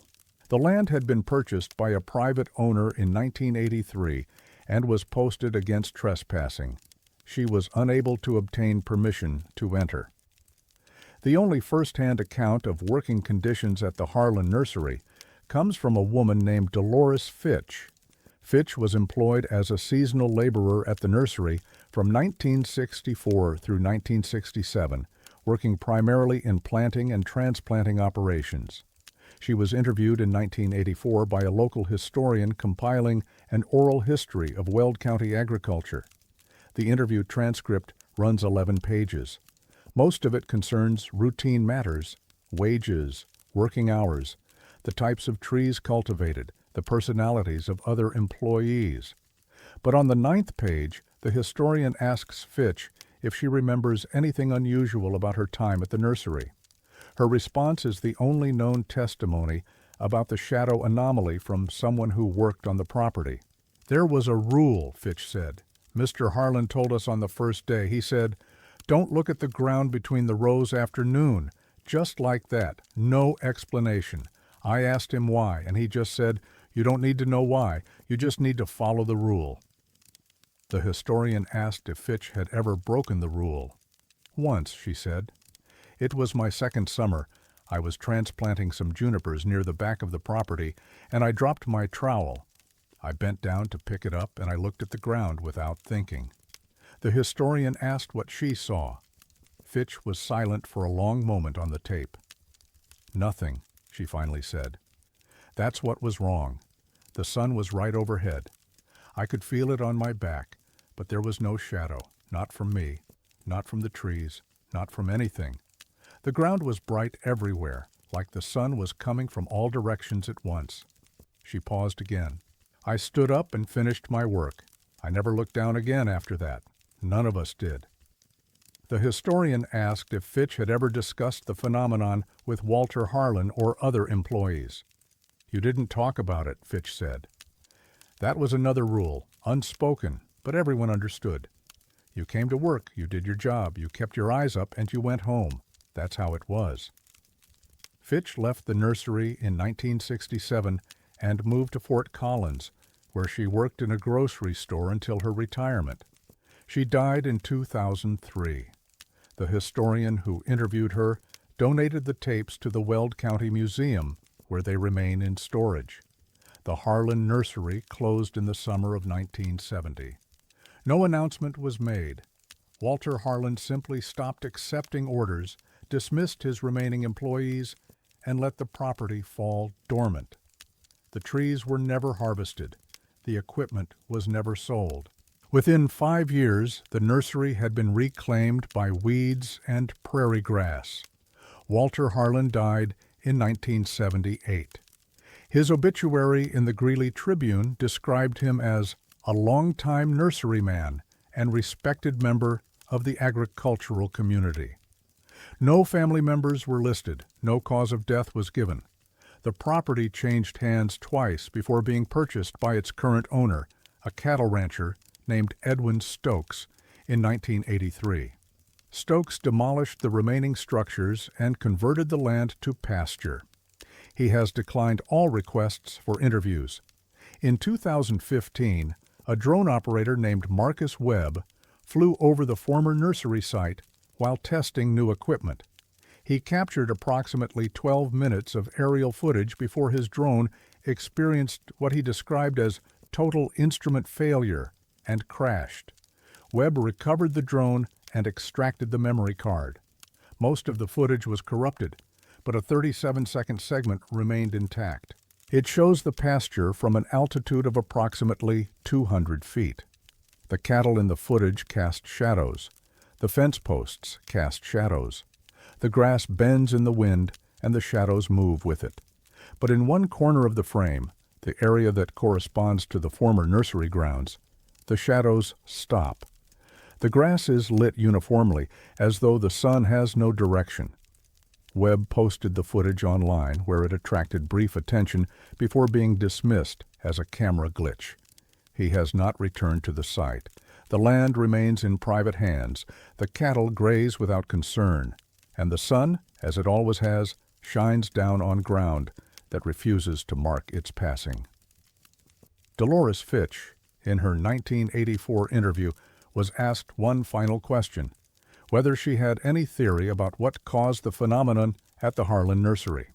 "I don't have theories," she said. "I just have what I saw, or what I didn't see. The shadows weren't there. They should have been, but they weren't. And Mr. Harlan knew. He knew from the beginning. That's why he made the rule." She was quiet for a moment. "I think the ground didn't want to be touched by anything, not even light. And whatever was underneath, whatever the shadows would have shown, Mr. Harlan didn't want us to see it." The tape ends shortly after. The historian asked no follow-up questions. The sun still rises over Weld County. The shadows still fall where they should. Except, perhaps, in one small corner of a pasture that used to be something else.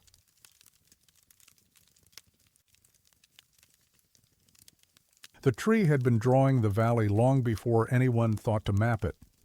San Luis is the oldest continuously inhabited town in Colorado, founded in 1851 by Hispanic settlers who came north from New Mexico along the Sangre de Cristo land grant. It sits at the southern edge of the San Luis Valley, a high alpine desert ringed by mountains and fed by snowmelt from peaks that rise to 14,000 feet. The valley floor lies at approximately 7,700 feet in elevation, making it one of the highest inhabited regions in North America. The land here is ancient. The valley was formed by tectonic rifting millions of years ago and has been shaped ever since by water, wind, and the slow patience of geologic time. The Ute people called it the land of the blue sky, and the Spanish settlers who followed them found a place that seemed to exist outside the ordinary flow of history. Time moves differently in the San Luis Valley. Anyone who has spent more than a few days there will tell you the same thing. 3 miles northeast of San Luis, along a dirt road that winds through pinon and juniper woodland, there once stood a small tree farm operated by a family named Quintana. The farm was established in 1946 by Esteban Quintana, who cultivated native species for erosion control and traditional uses. The operation was never large, perhaps 15 acres of managed growth, but it sustained 3 generations of the family before finally closing in 2004. At the eastern boundary of the property, where the cultivated land gave way to wild forest, there stood a juniper tree of unusual size. The tree was old. Its trunk measured nearly 6 feet in diameter at the base, and its canopy spread over 40 feet in every direction. Junipers of this size are rare in southern Colorado. Most are gnarled, twisted things, shaped by wind and drought into forms that suggest survival rather than growth. But this tree was different. It stood straight. Its bark was thick and deeply furrowed. Its branches reached upward rather than outward, as though it were trying to touch something no one else could see. The Quintana family called it El Abuelo, the grandfather. They did not harvest from it. They did not trim its branches. According to family tradition, the tree had been standing when the first settlers arrived in the valley, and it would be standing long after they were gone. In 2007, the tree fell. There was no storm that night, no wind, no lightning. The tree simply collapsed sometime between midnight and dawn, its trunk splitting cleanly, approximately 3 feet above the ground. The sound was heard by a neighboring rancher, Miguel Archuleta, who described it as a single crack, like a rifle shot, and then nothing. The current owner of the property, Esteban's grandson, Roberto Quintana, discovered the fallen tree the following morning. He was saddened but not surprised. The tree had been declining for several years, its foliage thinning, its bark showing signs of disease. He assumed the collapse was natural. He hired a local man named Tomas Benavides to cut the fallen trunk into manageable sections for firewood. Benavides arrived with a chainsaw on March 15th and began work that afternoon. The first cut revealed the anomaly. The cross-section of the trunk, approximately 4 feet in diameter at the point of the cut, displayed growth rings that did not follow the typical concentric pattern. Instead, the rings curved and intersected in ways that suggested deliberate design. Benavides stopped cutting and called Roberto to the site. "I've been cutting trees for 30 years, Benavides said in a 2012 interview. "I've seen burl patterns, disease scarring, lightning damage. I've never seen anything like this. It looked like someone had drawn on the wood. But it was the wood itself, the rings. They weren't circles. They were something else." Roberto photographed the cross-section with a disposable camera and showed the images to several friends and family members. Most were puzzled. One, a retired school teacher named Anita Cordova, suggested that the pattern resembled a map. Roberto dismissed the idea at first, but over the following days, as he studied the photographs, he began to see what Cordova had noticed. The curved lines bore a striking resemblance to the topography of the San Luis Valley. The darker rings seemed to trace the contours of mountains. The lighter bands suggested the flat valley floor. And in several places, thin lines of discolored wood crossed the pattern at angles that matched no natural growth. In April of 2007, Roberto showed the photographs to a man named Harold Beckwith. Beckwith was a retired cartographer who had spent 32 years with the United States Geological Survey before moving to the San Luis Valley in 1998. He had mapped terrain across the American West and was considered an expert in topographic representation. Beckwith studied the photographs for 3 days before offering his assessment. "The pattern is unmistakably cartographic," he wrote in a letter to Roberto, dated April 19th.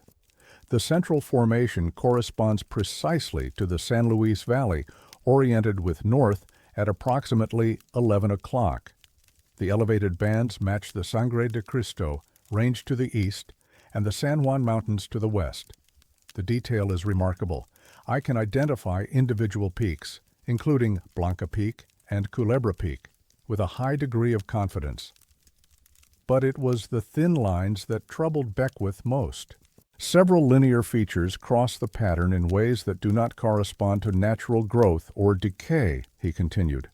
"These lines match the routes of roads currently in existence in the valley, specifically Colorado State Highway 17 and several county roads constructed in the 1970s and 80s. The tree's estimated age, based on ring count, exceeds 300 years. These roads did not exist when the tree began forming these patterns. I have no explanation for this correspondence." Beckwith requested permission to examine the cross-section in person. Roberto agreed and arranged a visit for late April. The visit never occurred. On April 23, 2007, Roberto arrived at the property to find the stump gone. The fallen trunk, all 40 feet of it, had been removed. The ground where the tree had stood was level, the soil disturbed only by what appeared to be heavy equipment tracks leading to the county road. Roberto had not authorized the removal. He had not been contacted by any agency or contractor. He had no idea who had taken the tree or why. 3 days later, he received a letter. The letter was printed on official stationery from the Colorado State Forest Service. It was dated April 22nd, one day before the tree's disappearance, and addressed to Roberto by name. The text was brief. Dear Mr. Quintana, thank you for your cooperation regarding the removal of the specimen juniper from your property. Your assistance in this matter is appreciated. No further action is required on your part. The letter was unsigned. There was no return address.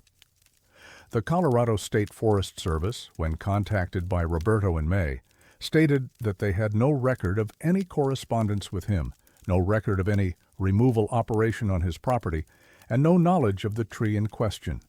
Roberto filed a police report.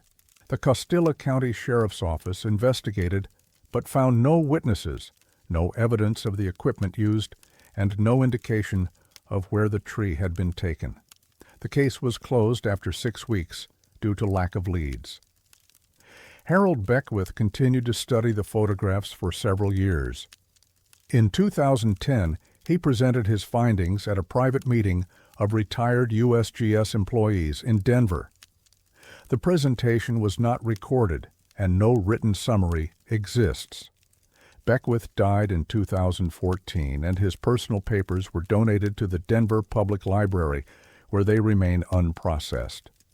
The photographs taken by Roberto Quintana have circulated in small circles, shared among researchers, folklorists, and those who study anomalous phenomena in the San Luis Valley. Their authenticity has been questioned, but never disproven. Digital analysis conducted in 2016 confirmed that the images had not been altered, but could not confirm that the patterns were natural. The site where El Abuelo once stood is now an empty clearing. Grass has grown over the disturbed soil.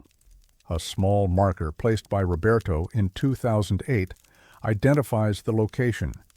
It reads simply, "Here stood the grandfather. He knew the land before we did."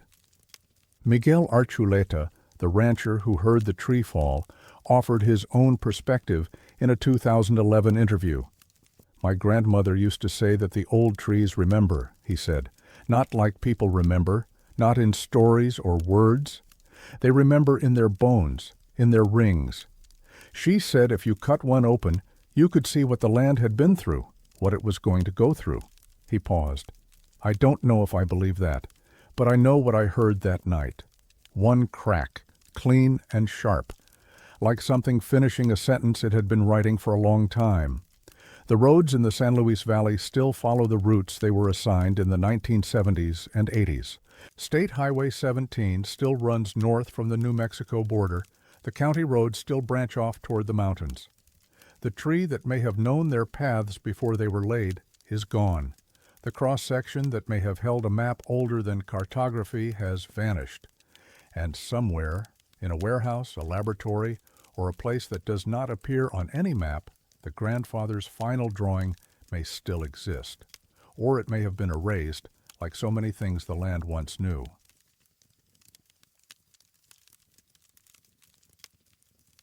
The apples were waiting for someone to find them. They had been waiting for 57 years. Palisade sits in the Grand Valley of western Colorado, where the Colorado River cuts through high desert terrain on its way toward Utah.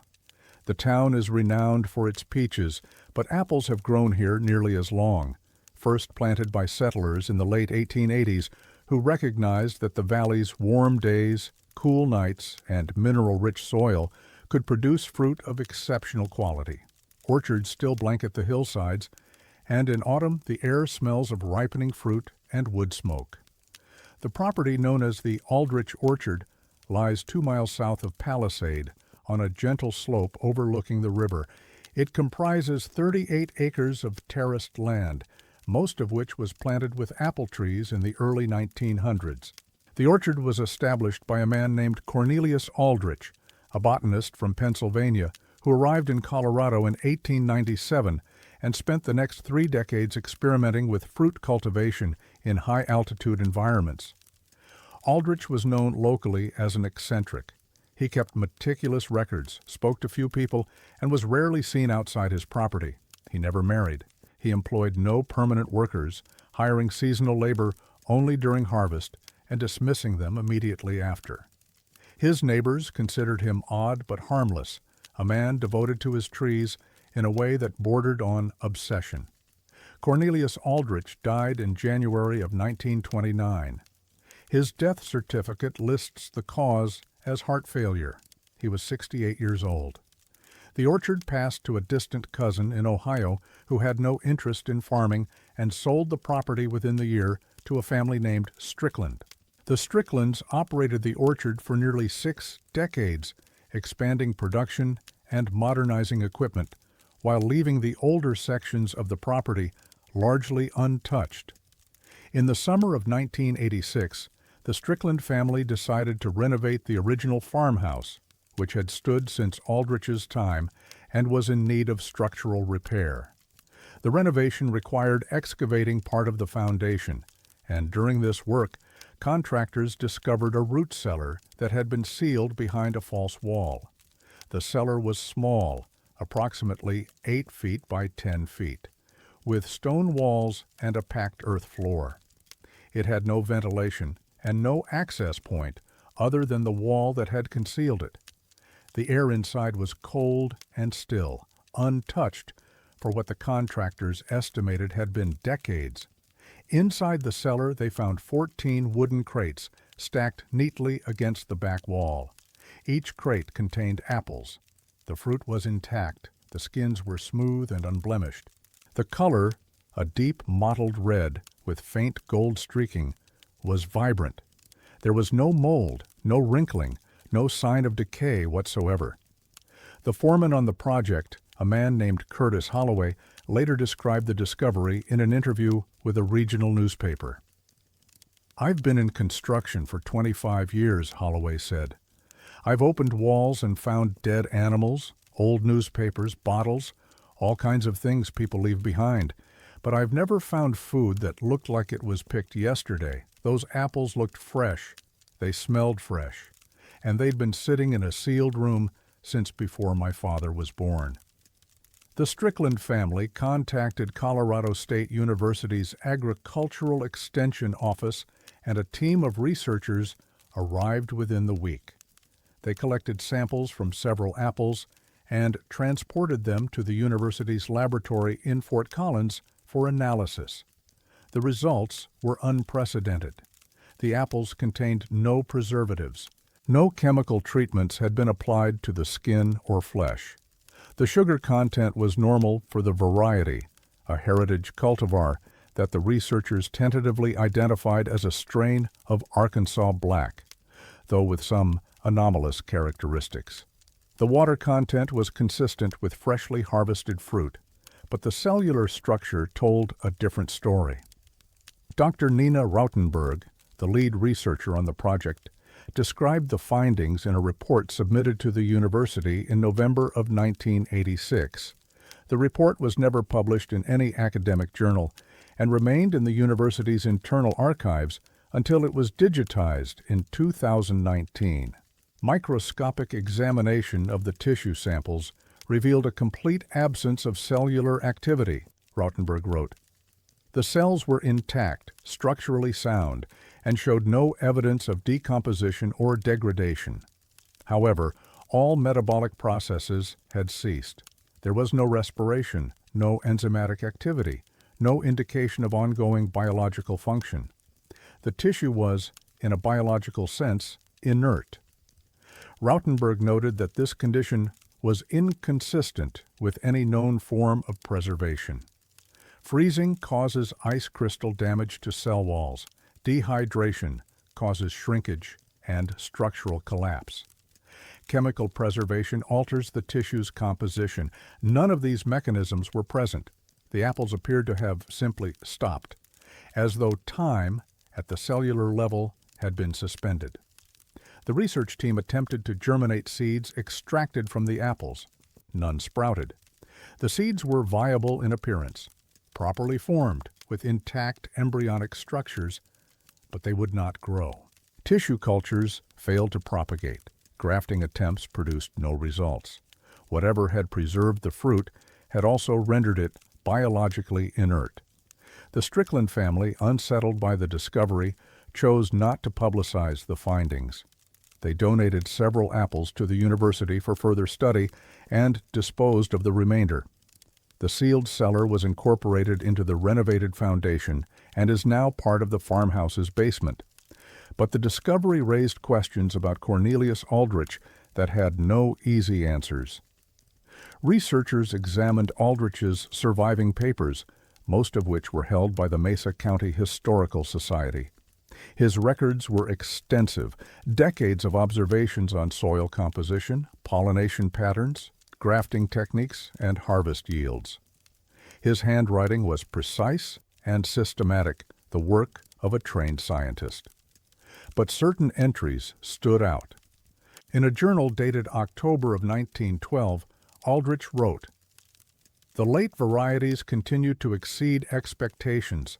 Cellular stability improves with delayed harvest. Must determine optimal threshold before frost damage occurs."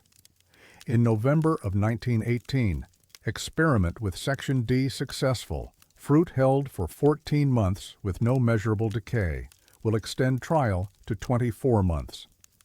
In September of 1927, 2 years before his death, they are nearly complete. Another cycle, perhaps 2, and the process will stabilize permanently, must ensure no premature harvest. The final entry in Aldrich's journal is dated December of 1928, 1 month before he died. It reads, "Sealed the cellar today, 14 crates. They will wait." No explanation is given for what the apples were waiting for or what Aldrich believed would happen when they were ready. The property deed, examined after the discovery, contained a handwritten addendum in Aldrich's script.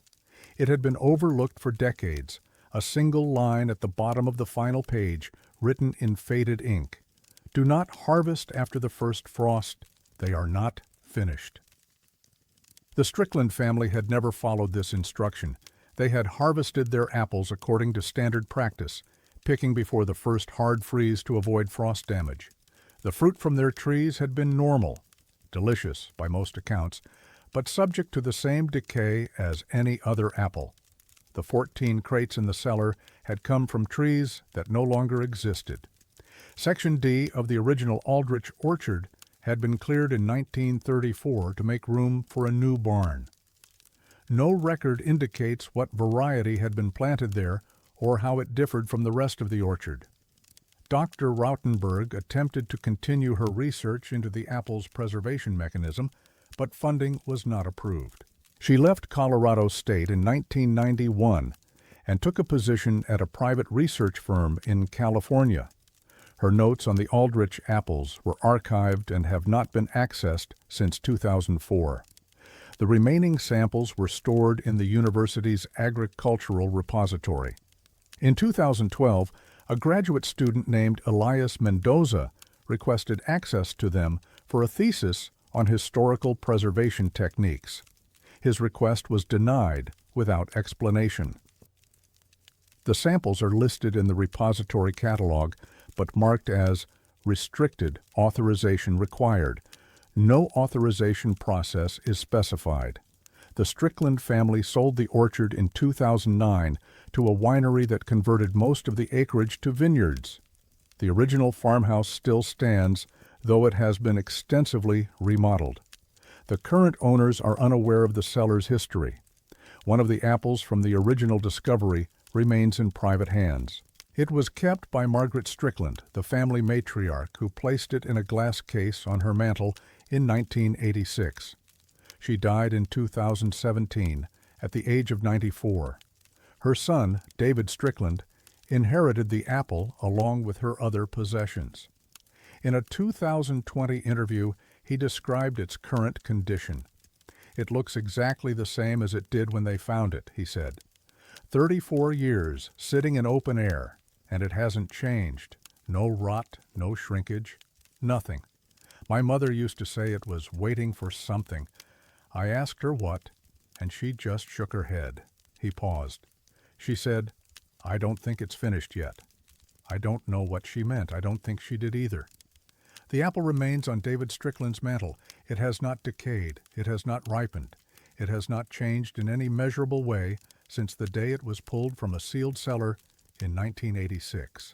Cornelius Aldrich died before he could explain what he had created or what he believed would happen when his fruit was finally complete. The apples, it seems, are still waiting, and time for them has not yet resumed.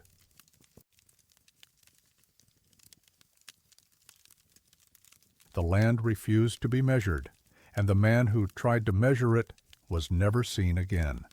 Hugo is the county seat of Lincoln County, Colorado, a small town of approximately 700 residents situated on the high plains roughly 90 miles southeast of Denver. The town was founded in 1881 as a railroad stop and has survived ever since through a combination of ranching, farming, and the steady traffic of travelers passing through on their way to somewhere else. The landscape here is flat and open, defined by short grass prairie and a sky that seems to stretch beyond the limits of vision. Lincoln County was hit hard by the Dust Bowl. In the 1930s, the topsoil blew away in great clouds that darkened the sky and buried fences, and many families who had worked the land for generations simply left. Those who remained did so through stubbornness and necessity, and they welcomed any help the federal government was willing to provide. The Shelter Belt Project arrived in Lincoln County in 1934. Federal crews planted rows of trees along the edges of farms, creating windbreaks designed to slow erosion and protect vulnerable cropland. The program was largely successful, and by the end of the decade, thousands of acres of plains farmland had been stabilized. One of the larger Shelter Belt installations was located 12 miles east of Hugo, on a parcel of land owned by a rancher named Wilbur Hensley.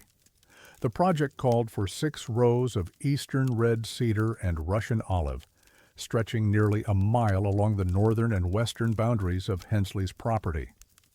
Planting began in the spring of 1935 and was completed by the following autumn. But before the trees could be planted, the land had to be surveyed. The surveyor assigned to the Hensley project was a man named August Lindgren. Lindgren was 43 years old, a Swedish immigrant who had arrived in Colorado in 1919 and built a reputation as one of the most reliable surveyors in the eastern part of the state. He had mapped dozens of properties across Lincoln, Cheyenne, and Kit Carson counties, and his work was known for its precision. Lindgren conducted his first survey of the Hensley property in March of 1936. His report, filed with the Lincoln County Clerk's office, measured the parcel at 642 acres, consistent with the deed on file and with previous assessments. But when Lindgren was called back to verify the measurements in August of the same year, his second report listed the property at 657 acres. The discrepancy was noted by a clerk named Dorothy Marsh, who flagged the report for review. Lindgren was contacted and asked to explain the difference. He could not. He returned to the property in October and conducted a third survey. This time, his report measured the land at 631 acres. Over the next 5 years, Lindgren surveyed the Hensley property 5 times. Each survey produced a different measurement. The variations were not minor, not the result of rounding errors or imprecise instruments. The acreage fluctuated by as much as 26 acres between surveys, an area equivalent to roughly 40 football fields. Lindgren's field notes from this period, preserved in the Lincoln County Historical Archive, reveal a man increasingly troubled by his own findings. In his October 1936 notes, he wrote, "Measurements verified 3 times. Results consistent within each session, but inconsistent with previous surveys. Equipment calibrated and functioning. No explanation for variance." In June of 1938, returned to northwest corner, marker post displaced approximately 40 feet from recorded position. No evidence of disturbance. Ground appears undisturbed. Resurveyed entire boundary. Results do not match any previous survey. In April of 1940, boundaries appear to shift between morning and afternoon measurements. Repeated survey 3 times in single day, 3 different results. Am beginning to question methodology. Wilbur Hensley, the property owner, was aware of the discrepancies, but did not seem concerned.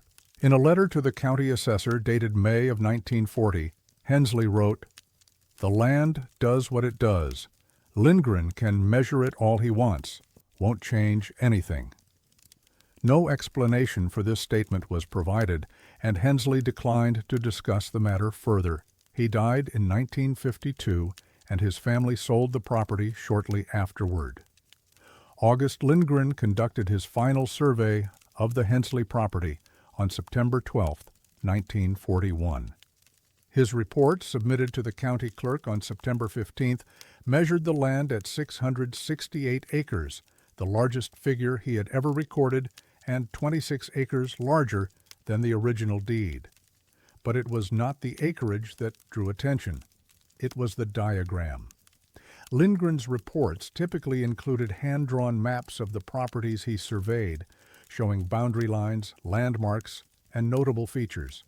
His final report on the Hensley property included such a map, but with an addition that no one could explain. At the center of the property, Lindgren had drawn a structure. The diagram showed a rectangular building, approximately 60 feet by 40 feet, oriented north-south. It was labeled simply "structure" in Lindgren's careful handwriting. No other details were provided, no indication of what the building was, what it was made of, or how long it had been there. The problem was that no such building existed. Dorothy Marsh, the clerk who had flagged Lindgren's earlier discrepancies, personally visited the Hensley property on September 18th to investigate. She found the shelter belt trees, the boundary markers, and the flat, empty prairie that stretched to the horizon in every direction. There was no structure. There had never been a structure. County records showed no building permits, no construction activity, and no indication that anything had ever stood at the center of the Hensley parcel. Marsh attempted to contact Lindgren to clarify the diagram. She was unable to reach him. On September 19, 1941, August Lindgren's wife Ingrid reported him missing. He had left their home in Hugo on the morning of September 16th, telling her he needed to check something at the Hensley place. He did not return that evening. He did not return the following day. A search party was organized on September 20th. Deputies from the Lincoln County Sheriff's Office, along with volunteers from Hugo and surrounding communities, combed the Hensley property and the surrounding area for 3 days. They found Lindgren's truck parked at the edge of the property near the northwest boundary marker. His surveying equipment was inside, neatly stored. His wallet and personal effects were in the glove compartment. August Lindgren was never found. The search was expanded to include neighboring properties and the open prairie beyond. Tracking dogs were brought in from Denver. Aerial searches were conducted by a pilot from Lyman. No trace of Lindgren was discovered. No footprints, no clothing, no indication of where he had gone or what had happened to him. The case remained open for 7 years before being officially closed in 1948 due to lack of evidence. Lindgren was declared legally dead in 1949.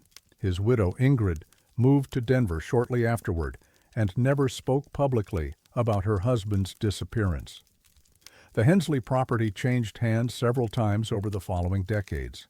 The shelter belt trees matured and eventually died, replaced by open grazing land. No subsequent owner reported anything unusual about the property, and no further surveys produced anomalous measurements. But the question of the structure persisted. In 1973, a graduate student named Raymond Okonkwo, studying cartographic anomalies at the University of Colorado, obtained copies of Lindgren's survey reports as part of his thesis research. He was intrigued by the diagram and arranged to visit the former Hensley property, which was by then owned by a cattle company based in Colorado Springs. Okonkwo spent 3 days on the property using metal detectors and ground-penetrating radar to search for evidence of any structure that might have once existed at the location marked in Lindgren's diagram. He found nothing. The soil showed no sign of excavation, no remnants of foundation, no indication that any building had ever stood there. But his ground-penetrating radar did detect something unusual, a roughly rectangular area, approximately 60 feet by 40 feet, where the soil density differed from the surrounding ground. The anomaly was located at a depth of approximately 8 feet, too deep to be a foundation, too shallow to be geological. Okonkwo reported the finding in his thesis, but was unable to secure funding for excavation. The cattle company that owned the property declined to permit further investigation. His thesis was accepted in 1975 and has been cited twice in the 50 years since. The property remains in private hands. The land is used for grazing, and the shelter belt that August Lindgren helped survey has long since vanished, replaced by wire fences and empty prairie. His final diagram remains in the Lincoln County Archives, filed alongside reports that measured the same land 5 different ways. The structure he drew has never been found. The man who drew it has never been seen. Dorothy Marsh, the clerk who reviewed Lindgren's reports, was interviewed by a local historian in 1967. She was 81 years old and still lived in Hugo. "I went out there myself," she said. "I walked the whole property, end to end. There was nothing, just grass and sky and those trees bending in the wind. But Lindgren drew that building like he was looking right at it, like it was as real as anything else on the page." She paused. "I've thought about it for 26 years, and I keep coming back to the same question. What if it was there? What if it was there, and he was the only one who could see it? And what if he went inside?" She shook her head. "I don't have an answer. I never will. But I'll tell you this, I never went back to that property, and I never will." The land east of Hugo still stretches flat and open to the horizon. The sky still dominates everything beneath it, and somewhere perhaps a building that no one can see still stands at the center of a property that refuses to be measured. August Lindgren may have found it. If he did, he never came back to say.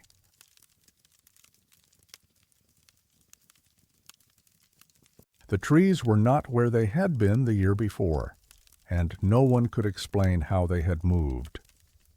Saguache sits in the northern San Luis Valley, a small town of fewer than 500 residents surrounded by some of the most striking geography in Colorado. To the west rise the San Juan Mountains. To the east, the Sangre de Cristo Range forms a wall of 14,000-foot peaks. The valley floor between them is flat and dry, a high desert basin that receives less than 8 inches of rainfall per year. The name Saguache comes from a Ute word meaning blue earth, a reference to the gray-green sagebrush that covers the land in every direction. The valley has always attracted those who seek isolation: artists, ranchers, spiritual seekers, and people who simply want to be left alone have made their homes here for generations. The population has never been large, and the distances between properties can be measured in miles rather than feet. It is a place where strange things can happen without anyone noticing, or without anyone willing to talk about what they've seen. County Road T runs north from Saguache toward the town of Villa Grove, a distance of roughly 18 miles through open rangeland and abandoned homesteads. The road is unpaved for most of its length, and traffic is sparse. Those who use it are typically ranchers checking on cattle or hunters heading into the mountains.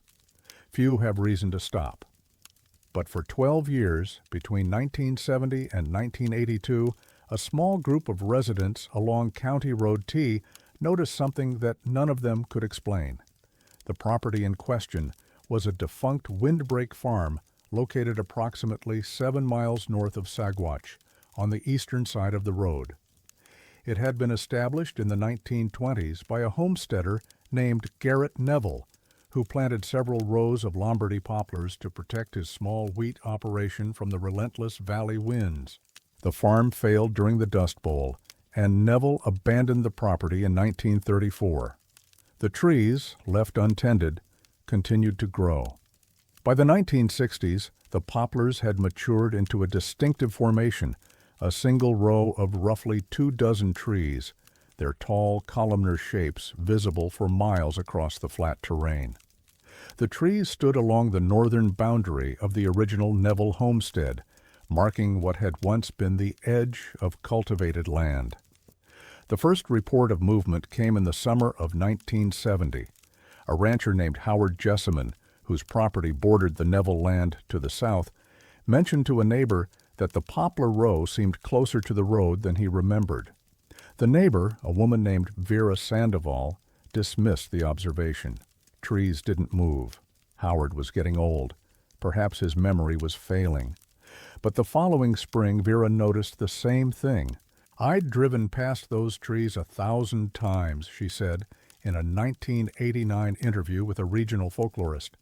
"I knew exactly where they were, and in the spring of '71, they weren't there anymore. I mean, they were there, but they'd moved.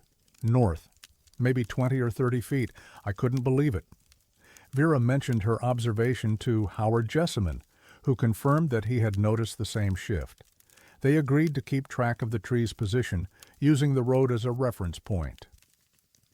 Over the next 11 years, Howard and Vera documented what they believed was a gradual northward migration of the poplar row.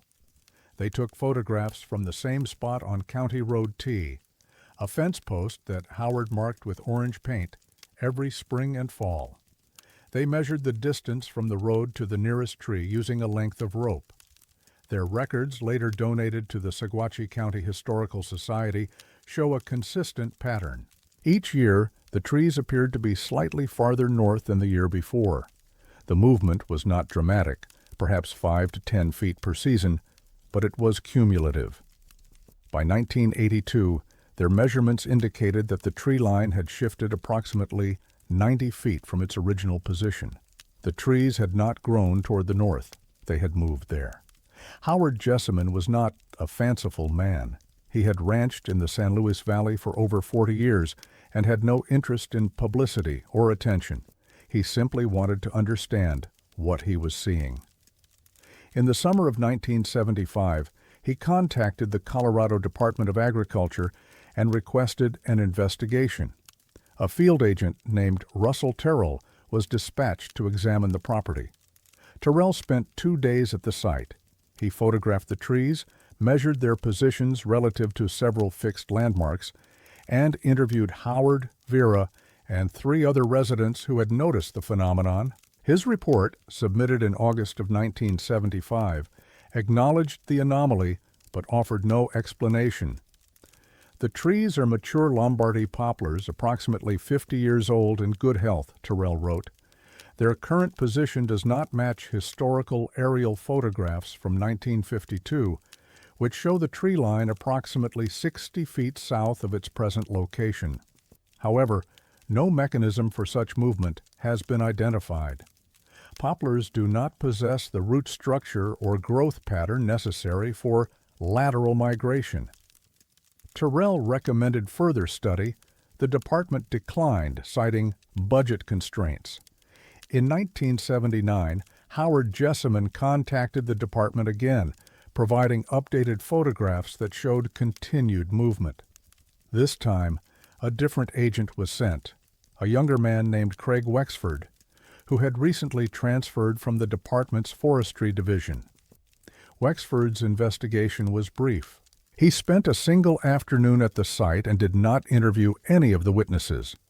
His report, submitted in October of 1979, dismissed the phenomenon entirely. The apparent movement of the tree line is an optical effect caused by erosion patterns in the surrounding terrain, Wexford wrote. As soil erodes from the southern portion of the property and accumulates to the north, the relative position of fixed objects appears to shift. No actual movement of the trees has occurred. The explanation was accepted by the department. The case was closed. But Wexford's conclusions were contradicted by the evidence. Howard Jessamine had specifically checked for erosion patterns and found none. The terrain surrounding the trees was flat and stable. No soil accumulation was visible to the north, and no erosion was visible to the south. The ground beneath the trees showed no sign of disturbance.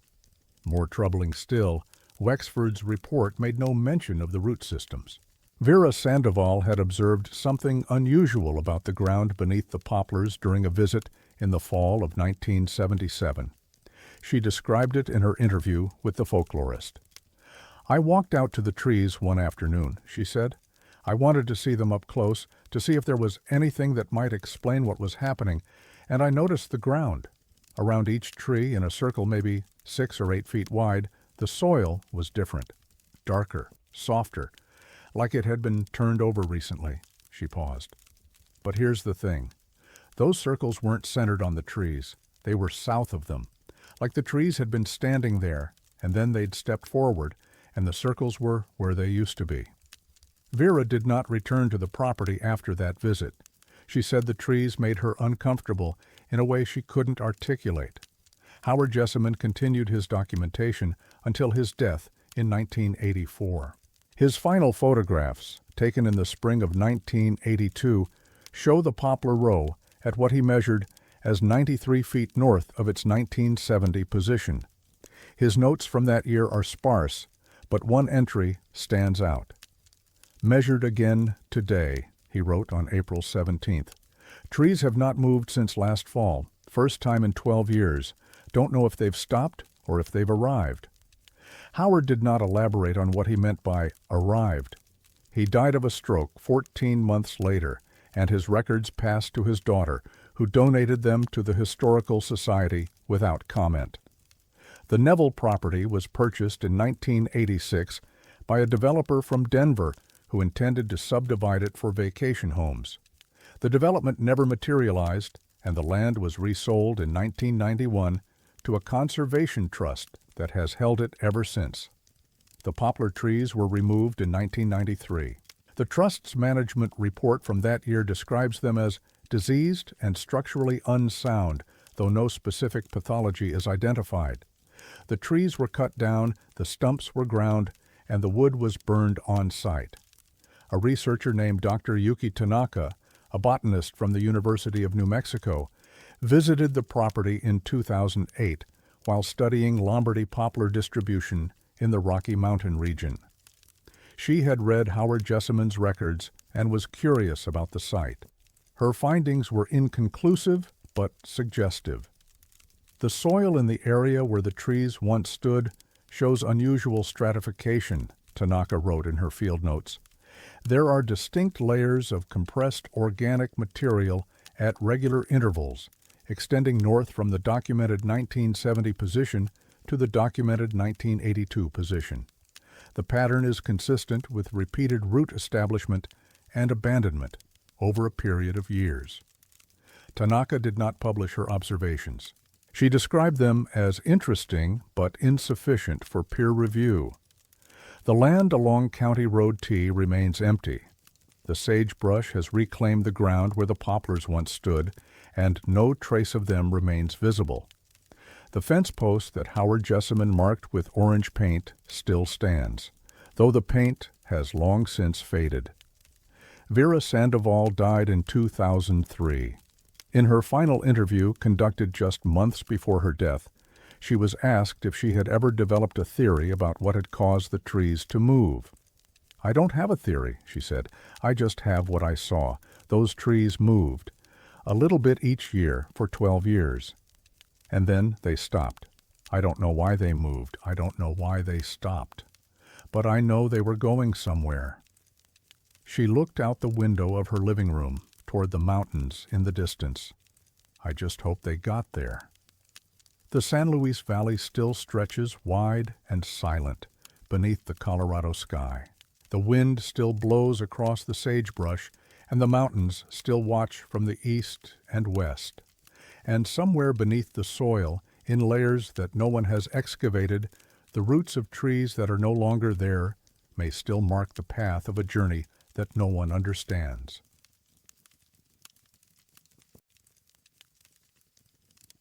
The farmer kept careful records. What he was recording remains unknown.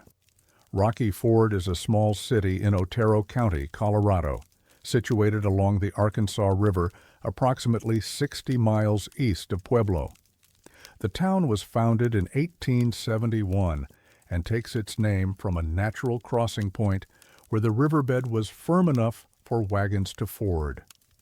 For over a century, Rocky Ford has been known for one thing above all else: cantaloupes.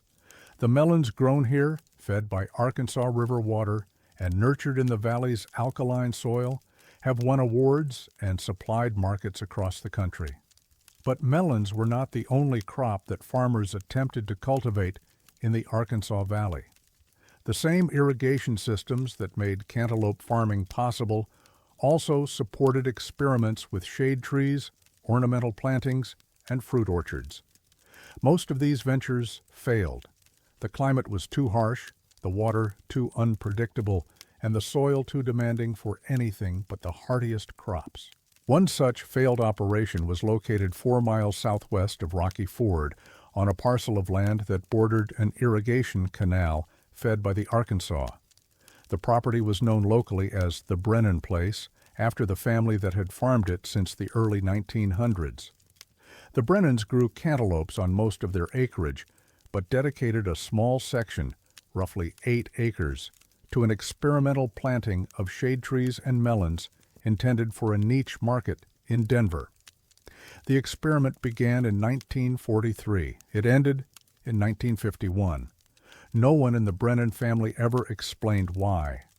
The property passed through several hands after the Brennans sold it in 1953. By the 1980s, it had been absorbed into a larger agricultural operation, and the original farmhouse had been demolished. Nothing remained of the Brennan tenure except county records, a few faded photographs, and a single artifact that would not surface until 2009. That year, a demolition crew working on an adjacent property discovered a metal strongbox buried beneath the foundation of an outbuilding that had once served as a pump house.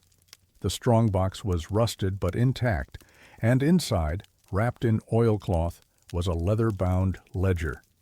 The ledger was in remarkably good condition. Its pages were yellowed but legible, and the handwriting inside, small, precise, and consistent, was clearly the work of a single author. The entries began on March 15, 1944, and continued through August 21, 1951. The ledger was donated to the Otero County Historical Society, where it was cataloged and stored. It attracted little attention until 2014, when a graduate student named Miriam Oduya, researching historical irrigation practices in southeastern Colorado, requested access to the Society's agricultural archives. Oduya spent 3 weeks examining the ledger. What she found defied easy explanation. The ledger was organized into 3 columns. The first column recorded dates. The second recorded water usage in gallons, figures that corresponded roughly to the irrigation needs of a small agricultural operation. The third column was labeled simply "Received." The numbers in the third column did not correlate to water usage. They did not correlate to rainfall, crop yields, or any known agricultural metric. They ranged from single digits to numbers in the hundreds, with no apparent pattern. At first, I assumed it was a bookkeeping system I didn't understand, Oduya wrote in her thesis. Perhaps a record of payments received or deliveries of supplies. But the numbers don't match any financial records from the period. They don't correspond to market prices for melons or lumber. They don't align with any calendar I could identify. Oduya cross-referenced the received column with weather data, lunar cycles, and regional agricultural reports. She found no correlation. The entries continued in this pattern for 7 years. Then, on July 15, 1951, the format changed. The column header was crossed out and rewritten. The word received was replaced with returned. From that date forward, every entry in the third column was 0. The water usage figures continued to be recorded. The dates advanced day by day.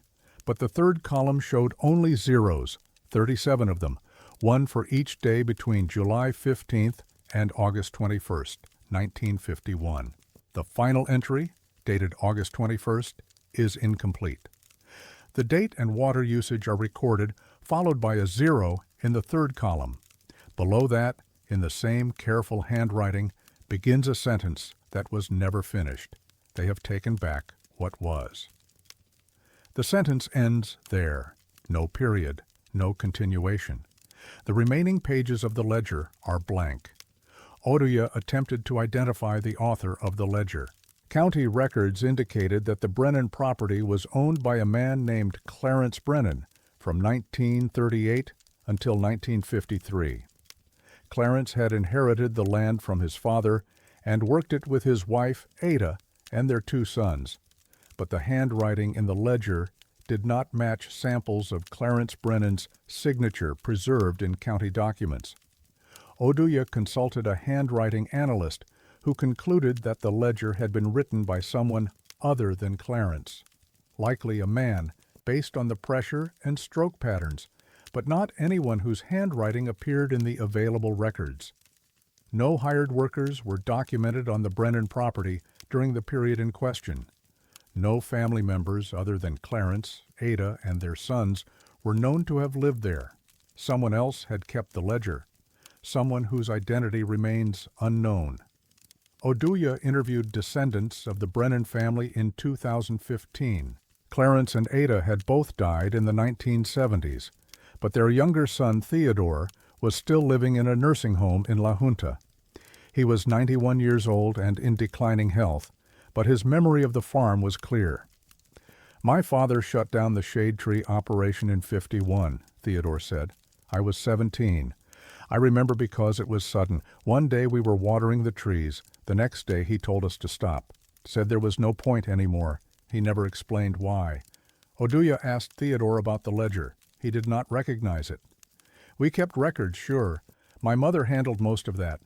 But I never saw a book like what you're describing. 3 columns? Received? That doesn't sound like anything we would have written."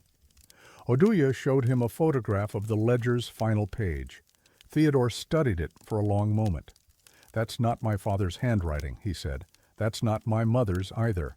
I don't know who wrote that." He paused. "But I remember something. In the summer of '51, right before we stopped working the trees, my father had a visitor, a man I'd never seen before. He came to the house late one evening, and he and my father talked for a long time on the porch. I couldn't hear what they said. But when the man left, my father looked different, older, like something had been settled, and not in his favor." Theodore could not describe the visitor in detail. He remembered only that the man had been tall and had worn clothes that seemed old-fashioned, even for that time. I asked my father who he was. He said, "Someone who came to collect." I didn't know what that meant. I still don't. The Brennan property is now part of a large commercial farming operation. The 8 acres where the shade trees once stood are planted with onions. No trace of the original experiment remains. The irrigation canal that fed the Brennan operation still runs along the western edge of the property, carrying water from the Arkansas River to farms throughout the valley. In 2017, a maintenance crew repairing a section of the canal near the former Brennan land reported finding something unusual embedded in the concrete lining of the channel. It was a metal tag, approximately 2 inches square, stamped with a series of numbers. The numbers matched no known identification system. The tag was corroded but legible, and the style of manufacture suggested it dated from the mid-20th century. The crew supervisor, a man named Jorge Castillo, photographed the tag and reported it to his supervisor. The photograph was filed and forgotten. The tag itself was discarded during the repair work. Castillo, interviewed in 2020, recalled the numbers on the tag. There were 3 rows, he said. The first row was a date, 7, 15, 51. I remember because it was my grandmother's birthday. The second row was a big number, maybe 4 or 5 digits, and the third row was just a 0. He shrugged. I didn't think much of it at the time. Old farms, you find all kinds of junk in the canals, but now that you mention that ledger, I don't know. Maybe it means something, maybe it doesn't. The ledger remains in the Otero County Historical Society's collection. It has been examined by 3 researchers since Oduya's thesis was published, but has yielded no further insights. The handwriting has not been matched to any known individual. The numbers in the received column have not been decoded. The final sentence, "They have taken back what was," has prompted speculation but no answers. Who they were, what was taken back, and why the author stopped writing at that precise moment remain unknown. Miriam Oduya, in the conclusion of her thesis, offered no theory. She simply noted the facts as she had found them and acknowledged the limits of her understanding. "The ledger documents something," she wrote, "the precision of the entries, the consistency of the format, the careful recording of data over 7 years. All of this suggests a purpose. But the purpose remains obscure. Whatever Clarence Brennan or his unknown associate was measuring, whatever transaction the received column represented, it ended in the summer of 1951. Something was returned, and then there was nothing left to record. The Arkansas River still flows through the valley. The canals still carry water to the fields. And somewhere in the soil of Otero County, beneath onions that will be harvested and sold and forgotten, the roots of shade trees that died 70 years ago may still hold the memory of what was given and what was taken away. The ledger does not say. The ledger only counts.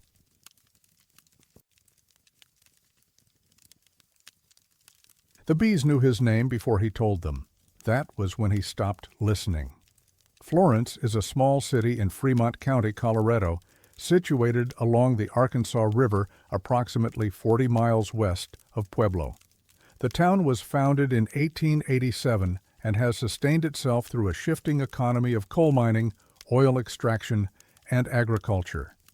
Today it is perhaps best known for the federal Supermax prison located nearby, but for most of its history, Florence was simply a working town in a high desert valley, unremarkable except to those who lived there. The land around Florence is dry and rugged, shaped by the Arkansas River and the foothills of the wet mountains to the south. Irrigation has allowed limited agriculture in the valley, and orchards have operated here since the early 20th century, though never on a large scale. The climate is marginal for fruit production. Late frosts are common and water is scarce. But those who understand the land can coax apricots, peaches, and cherries from soil that looks inhospitable to the untrained eye. 3 miles northeast of Florence, along a road that climbs gently toward the mountains, there once stood an apricot nursery operated by a family named Hadley. The nursery was established in 1932 by Oscar Hadley, a former railroad worker who had saved enough money to purchase 40 acres of benchland overlooking the river. Oscar planted his first apricot trees that spring and spent the next 2 decades building a modest but sustainable operation. Apricots require pollination, and pollination requires bees. Oscar Hadley did not keep his own hives. Instead, he contracted with local beekeepers who would transport their colonies to the nursery each spring, allow the bees to work the blossoms, and remove them once the pollination season ended. It was a common arrangement. beneficial to both parties. The orchard got pollinated, and the beekeepers got honey flavored by apricot nectar.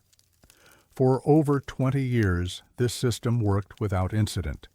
Then came the summer of 1958. The primary beekeeper servicing the Hadley nursery that year was a man named Virgil Ames.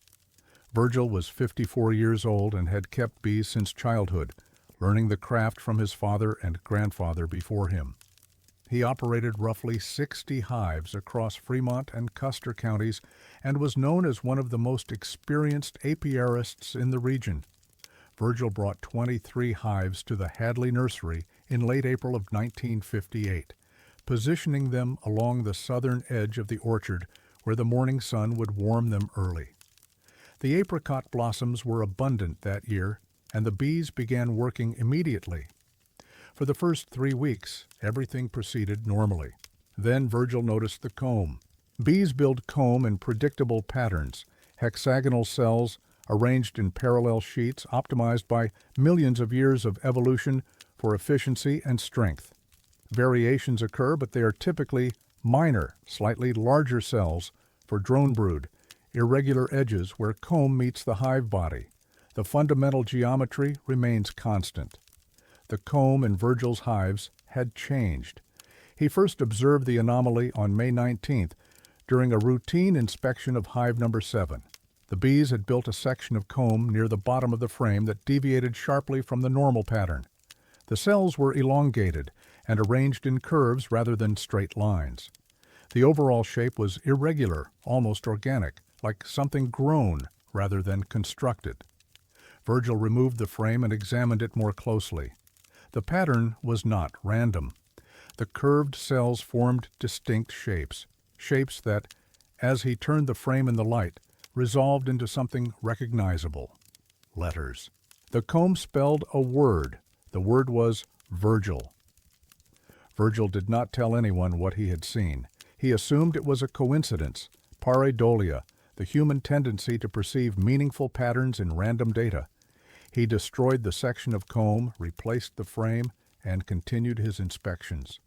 Over the following week, he found the same pattern in 16 more hives. Each time, the bees had constructed a section of irregular comb near the bottom or side of a frame. Each time, the pattern formed the same word, his name, spelled in wax, built cell by insects that should have had no knowledge of human language. Virgil documented his findings in a journal that he kept throughout his beekeeping career. The journal was discovered by his grandson, Dale Ames, in 2003, while settling Virgil's estate after his death at the age of 99. Dale donated the journal to the Fremont County Heritage Center, where it remains in storage. The entries from May and June of 1958 are detailed and increasingly disturbed. May 23rd. Found the pattern again in hives 12 and 15. Same word, same placement. Destroyed both sections. Bees rebuilding immediately. They seem agitated but not aggressive. May 27th. Checked all 23 hives. 17 now show the pattern. Bees in unaffected hives behaving normally. Bees in affected hives cluster near the abnormal comb, as if protecting it. Have never seen this behavior. June 2nd. Destroyed all abnormal comb yesterday. Returned this morning to find it rebuilt. Exact same pattern, exact same word. The bees worked through the night. June 5th. Spoke with Oscar Hadley. Did not tell him the specifics. Said only that the bees were behaving strangely and I would need to remove them early. He did not object. Seemed unsurprised. Would not meet my eyes. Virgil removed his hives from the Hadley nursery on June 8, 1958, nearly a month earlier than scheduled. He transported them to a location on his own property and did not return them to the nursery the following year. He was not the only beekeeper to leave. 2 other apiarists had placed hives at the Hadley nursery that spring, a man named Franklin Bowers and a woman named Constance Yazzie. Both removed their hives within days of Virgil's departure. Neither left a written account of their reasons, but both refused to discuss the Hadley property for the remainder of their lives. Franklin Bowers died in 1971. His widow, Eleanor, was interviewed by a local historian in 1989 as part of an oral history project on Fremont County agriculture. When asked about the Hadley nursery, Eleanor's response was brief. "Frank wouldn't talk about it," she said. "He came home one day in June of '58 and told me he was done with that place. I asked him why. He said the bees had told him something he didn't want to hear. I thought he was joking. He wasn't." She paused. "I asked him what they told him. He said, 'They knew who I was.' That's all he would say. He never kept bees at that nursery again." Constance Yazzie died in 2001. She left no written account, and her family declined to be interviewed. Virgil Ames gave a single interview about his experience, recorded in 1992 by a graduate student researching folklore and superstition in rural Colorado. The recording, now held by the University of Colorado's Western History Archive, runs 47 minutes. Virgil was 88 years old at the time, his voice thin but steady. "I've kept bees my whole life," Virgil said. "I've seen them do things that scientists can't explain. They communicate. They make decisions. They have something like memory, not like ours, but something. I've always respected that." He paused. But what happened at Hadley's place wasn't communication. It was something else. The bees weren't telling me something. They were showing me that they already knew. That's different. That's not how it's supposed to work. The interviewer asked Virgil what he believed had caused the phenomenon. "I don't know," Virgil said. "I never figured it out. But I'll tell you this. I went back to that nursery once, about 10 years later. Oscar was dead by then, and the place was abandoned. The trees were still there, some of them blooming, but there were no bees, not a single one. I walked that whole property, and I didn't see a honeybee, a bumblebee, nothing, just silence." He shook his head. "Bees go where the flowers are. That's the rule, but they wouldn't go there. Whatever was on that land, whatever made them write my name in wax, it was still there, and the bees knew to stay away." The Hadley nursery closed in 1959.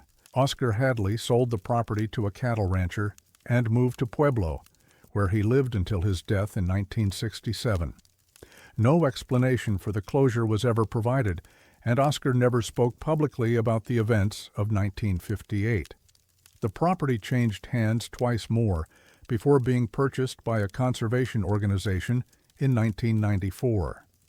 The apricot trees were removed in the early 2000s, but wildflowers and native plants have reclaimed the land, and each spring the acreage blooms with color. No bees have been observed on the property. A field biologist named Dr. Sylvia Marchetti conducted a pollinator survey of Fremont County in 2016, documenting bee populations across agricultural and wild lands.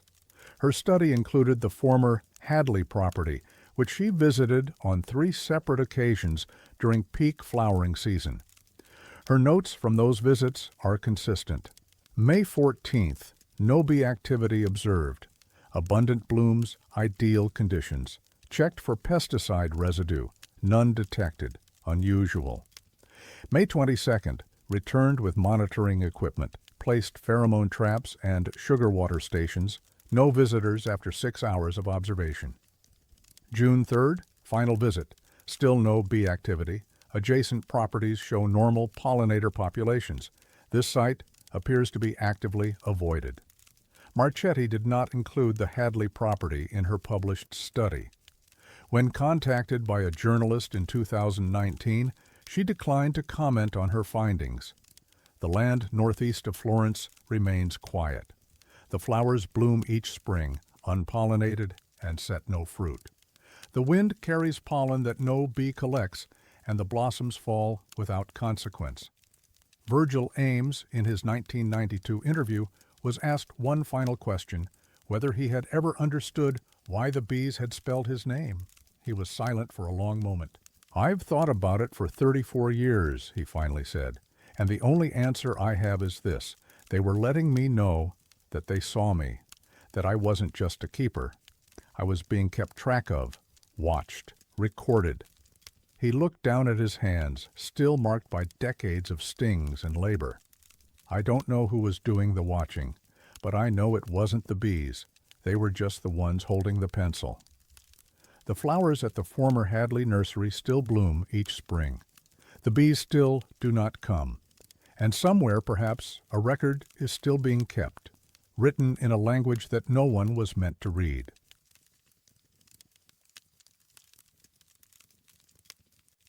He measured the trees with the precision of a man who trusted numbers. The numbers, in the end, told him something he could not forget and could not remember. Westcliff is a small town in Custer County, Colorado, nestled in the wet mountain valley at an elevation of approximately 7,800 feet. To the west rise the Sangre de Cristo Mountains, their peaks often snow-covered even in summer, their slopes dense with spruce and fir. The valley itself is high grassland, used primarily for ranching, with a population that has never exceeded a few hundred. It is the kind of place where people come to disappear, either from the world or from themselves. The blue spruce plantation in question was located 8 miles northwest of Westcliff, on a parcel of land that had been privately owned since the 1920s. The original owner, a timber speculator from Denver named Howard Gatlin, had planted roughly 15 acres of Colorado blue spruce in 1926, intending to harvest them for lumber and Christmas tree sales. The venture failed within a decade. The trees grew slowly at that altitude, and the market collapsed during the Depression. Gatlin abandoned the property in 1934, and it reverted to the county for unpaid taxes. For nearly 40 years, the plantation was forgotten. The trees, left untended, grew into a dense, uniform stand, thousands of blue spruces arranged in the original grid pattern, their branches interlocking, their canopy blocking most sunlight from reaching the forest floor. By the early 1970s, the stand had become an anomaly, a patch of cultivated order in the middle of wild mountain terrain. In the spring of 1973, the Colorado State Forest Service initiated a statewide inventory of abandoned timber plantations. The goal was to assess the condition of these forgotten stands, determine their commercial viability, and identify any that posed fire or disease risks. The Westcliff plantation was included in the survey. The forester assigned to the site was a man named Nathaniel Coburn. Coburn was 31 years old and had worked for the Forest Service for 7 years. He was known as meticulous, methodical, and solitary, qualities that made him well-suited for remote field work. He had inventoried dozens of sites across southern Colorado and had a reputation for thoroughness. His reports were detailed, his measurements precise, and his conclusions reliable. He arrived at the Westcliff plantation on April 16, 1973, and established a base camp at the edge of the stand. His assignment was to conduct a full inventory, tree count, average height and diameter, spacing, health assessment, and recommendations for management or harvest. The work was expected to take 6 to 8 weeks. Coburn submitted his first weekly report on April 23rd. It was routine, a description of the site, initial observations, and a work plan for the coming weeks. He noted that the trees were in good health, the spacing was uniform, and the stand was larger than county records indicated. His second report, dated April 30th, was similarly unremarkable. He had begun systematic measurements, working in a grid pattern from the northwest corner. The trees averaged 47 feet in height and 14 inches in diameter. He noted no signs of disease or insect damage. The third report, dated May 7th, contained the first anomaly. Measurements in the eastern section do not conform to expected patterns, Coburn wrote. Tree spacing varies significantly from the western section, despite identical planting records. Some trees appear to be positioned at irregular intervals, as if relocated after initial planting. No evidence of disturbance to soil or root systems. Coburn did not elaborate. His measurements continued. The fourth report, dated May 14th, was shorter than the previous ones. Coburn noted that he had completed roughly 60% of the inventory and expected to finish within 3 weeks. He made no mention of the spacing anomalies. The fifth report, dated May 21st, was never submitted.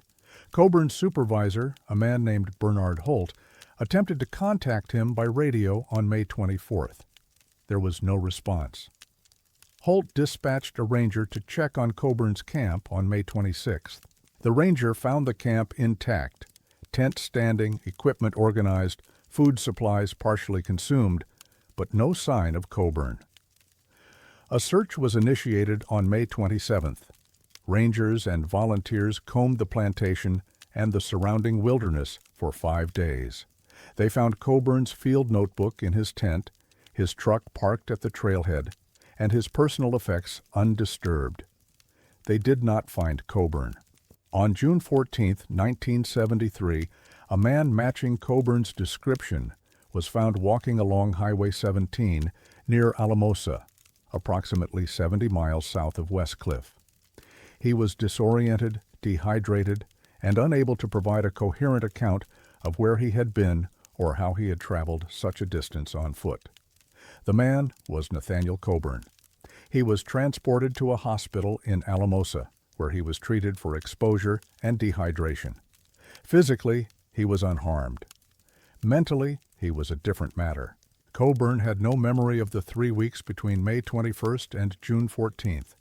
He remembered working in the plantation, taking measurements, recording data. He remembered nothing after that, no departure from the site, no journey south, no arrival in Alamosa. The intervening weeks were a complete blank. Coburn was placed on medical leave and referred to a psychiatrist in Denver. He never returned to active duty with the Forest Service. He resigned in September of 1973, citing health reasons, and moved to Arizona, where he lived quietly until his death in 2008. He never spoke publicly about what had happened at the Westcliff plantation. His field notebook, recovered from the camp, was filed with the Forest Service and eventually transferred to the Colorado State Archives. It contained routine measurements, heights, diameters, distances, recorded in Coburn's careful handwriting. The final entry was dated May 20th, 1973. The notebook attracted no attention until 1991, when a researcher named Dr. Patricia Noonan, studying historical forestry practices in Colorado, requested access to Coburn's records. She was interested in his measurement techniques, not his disappearance.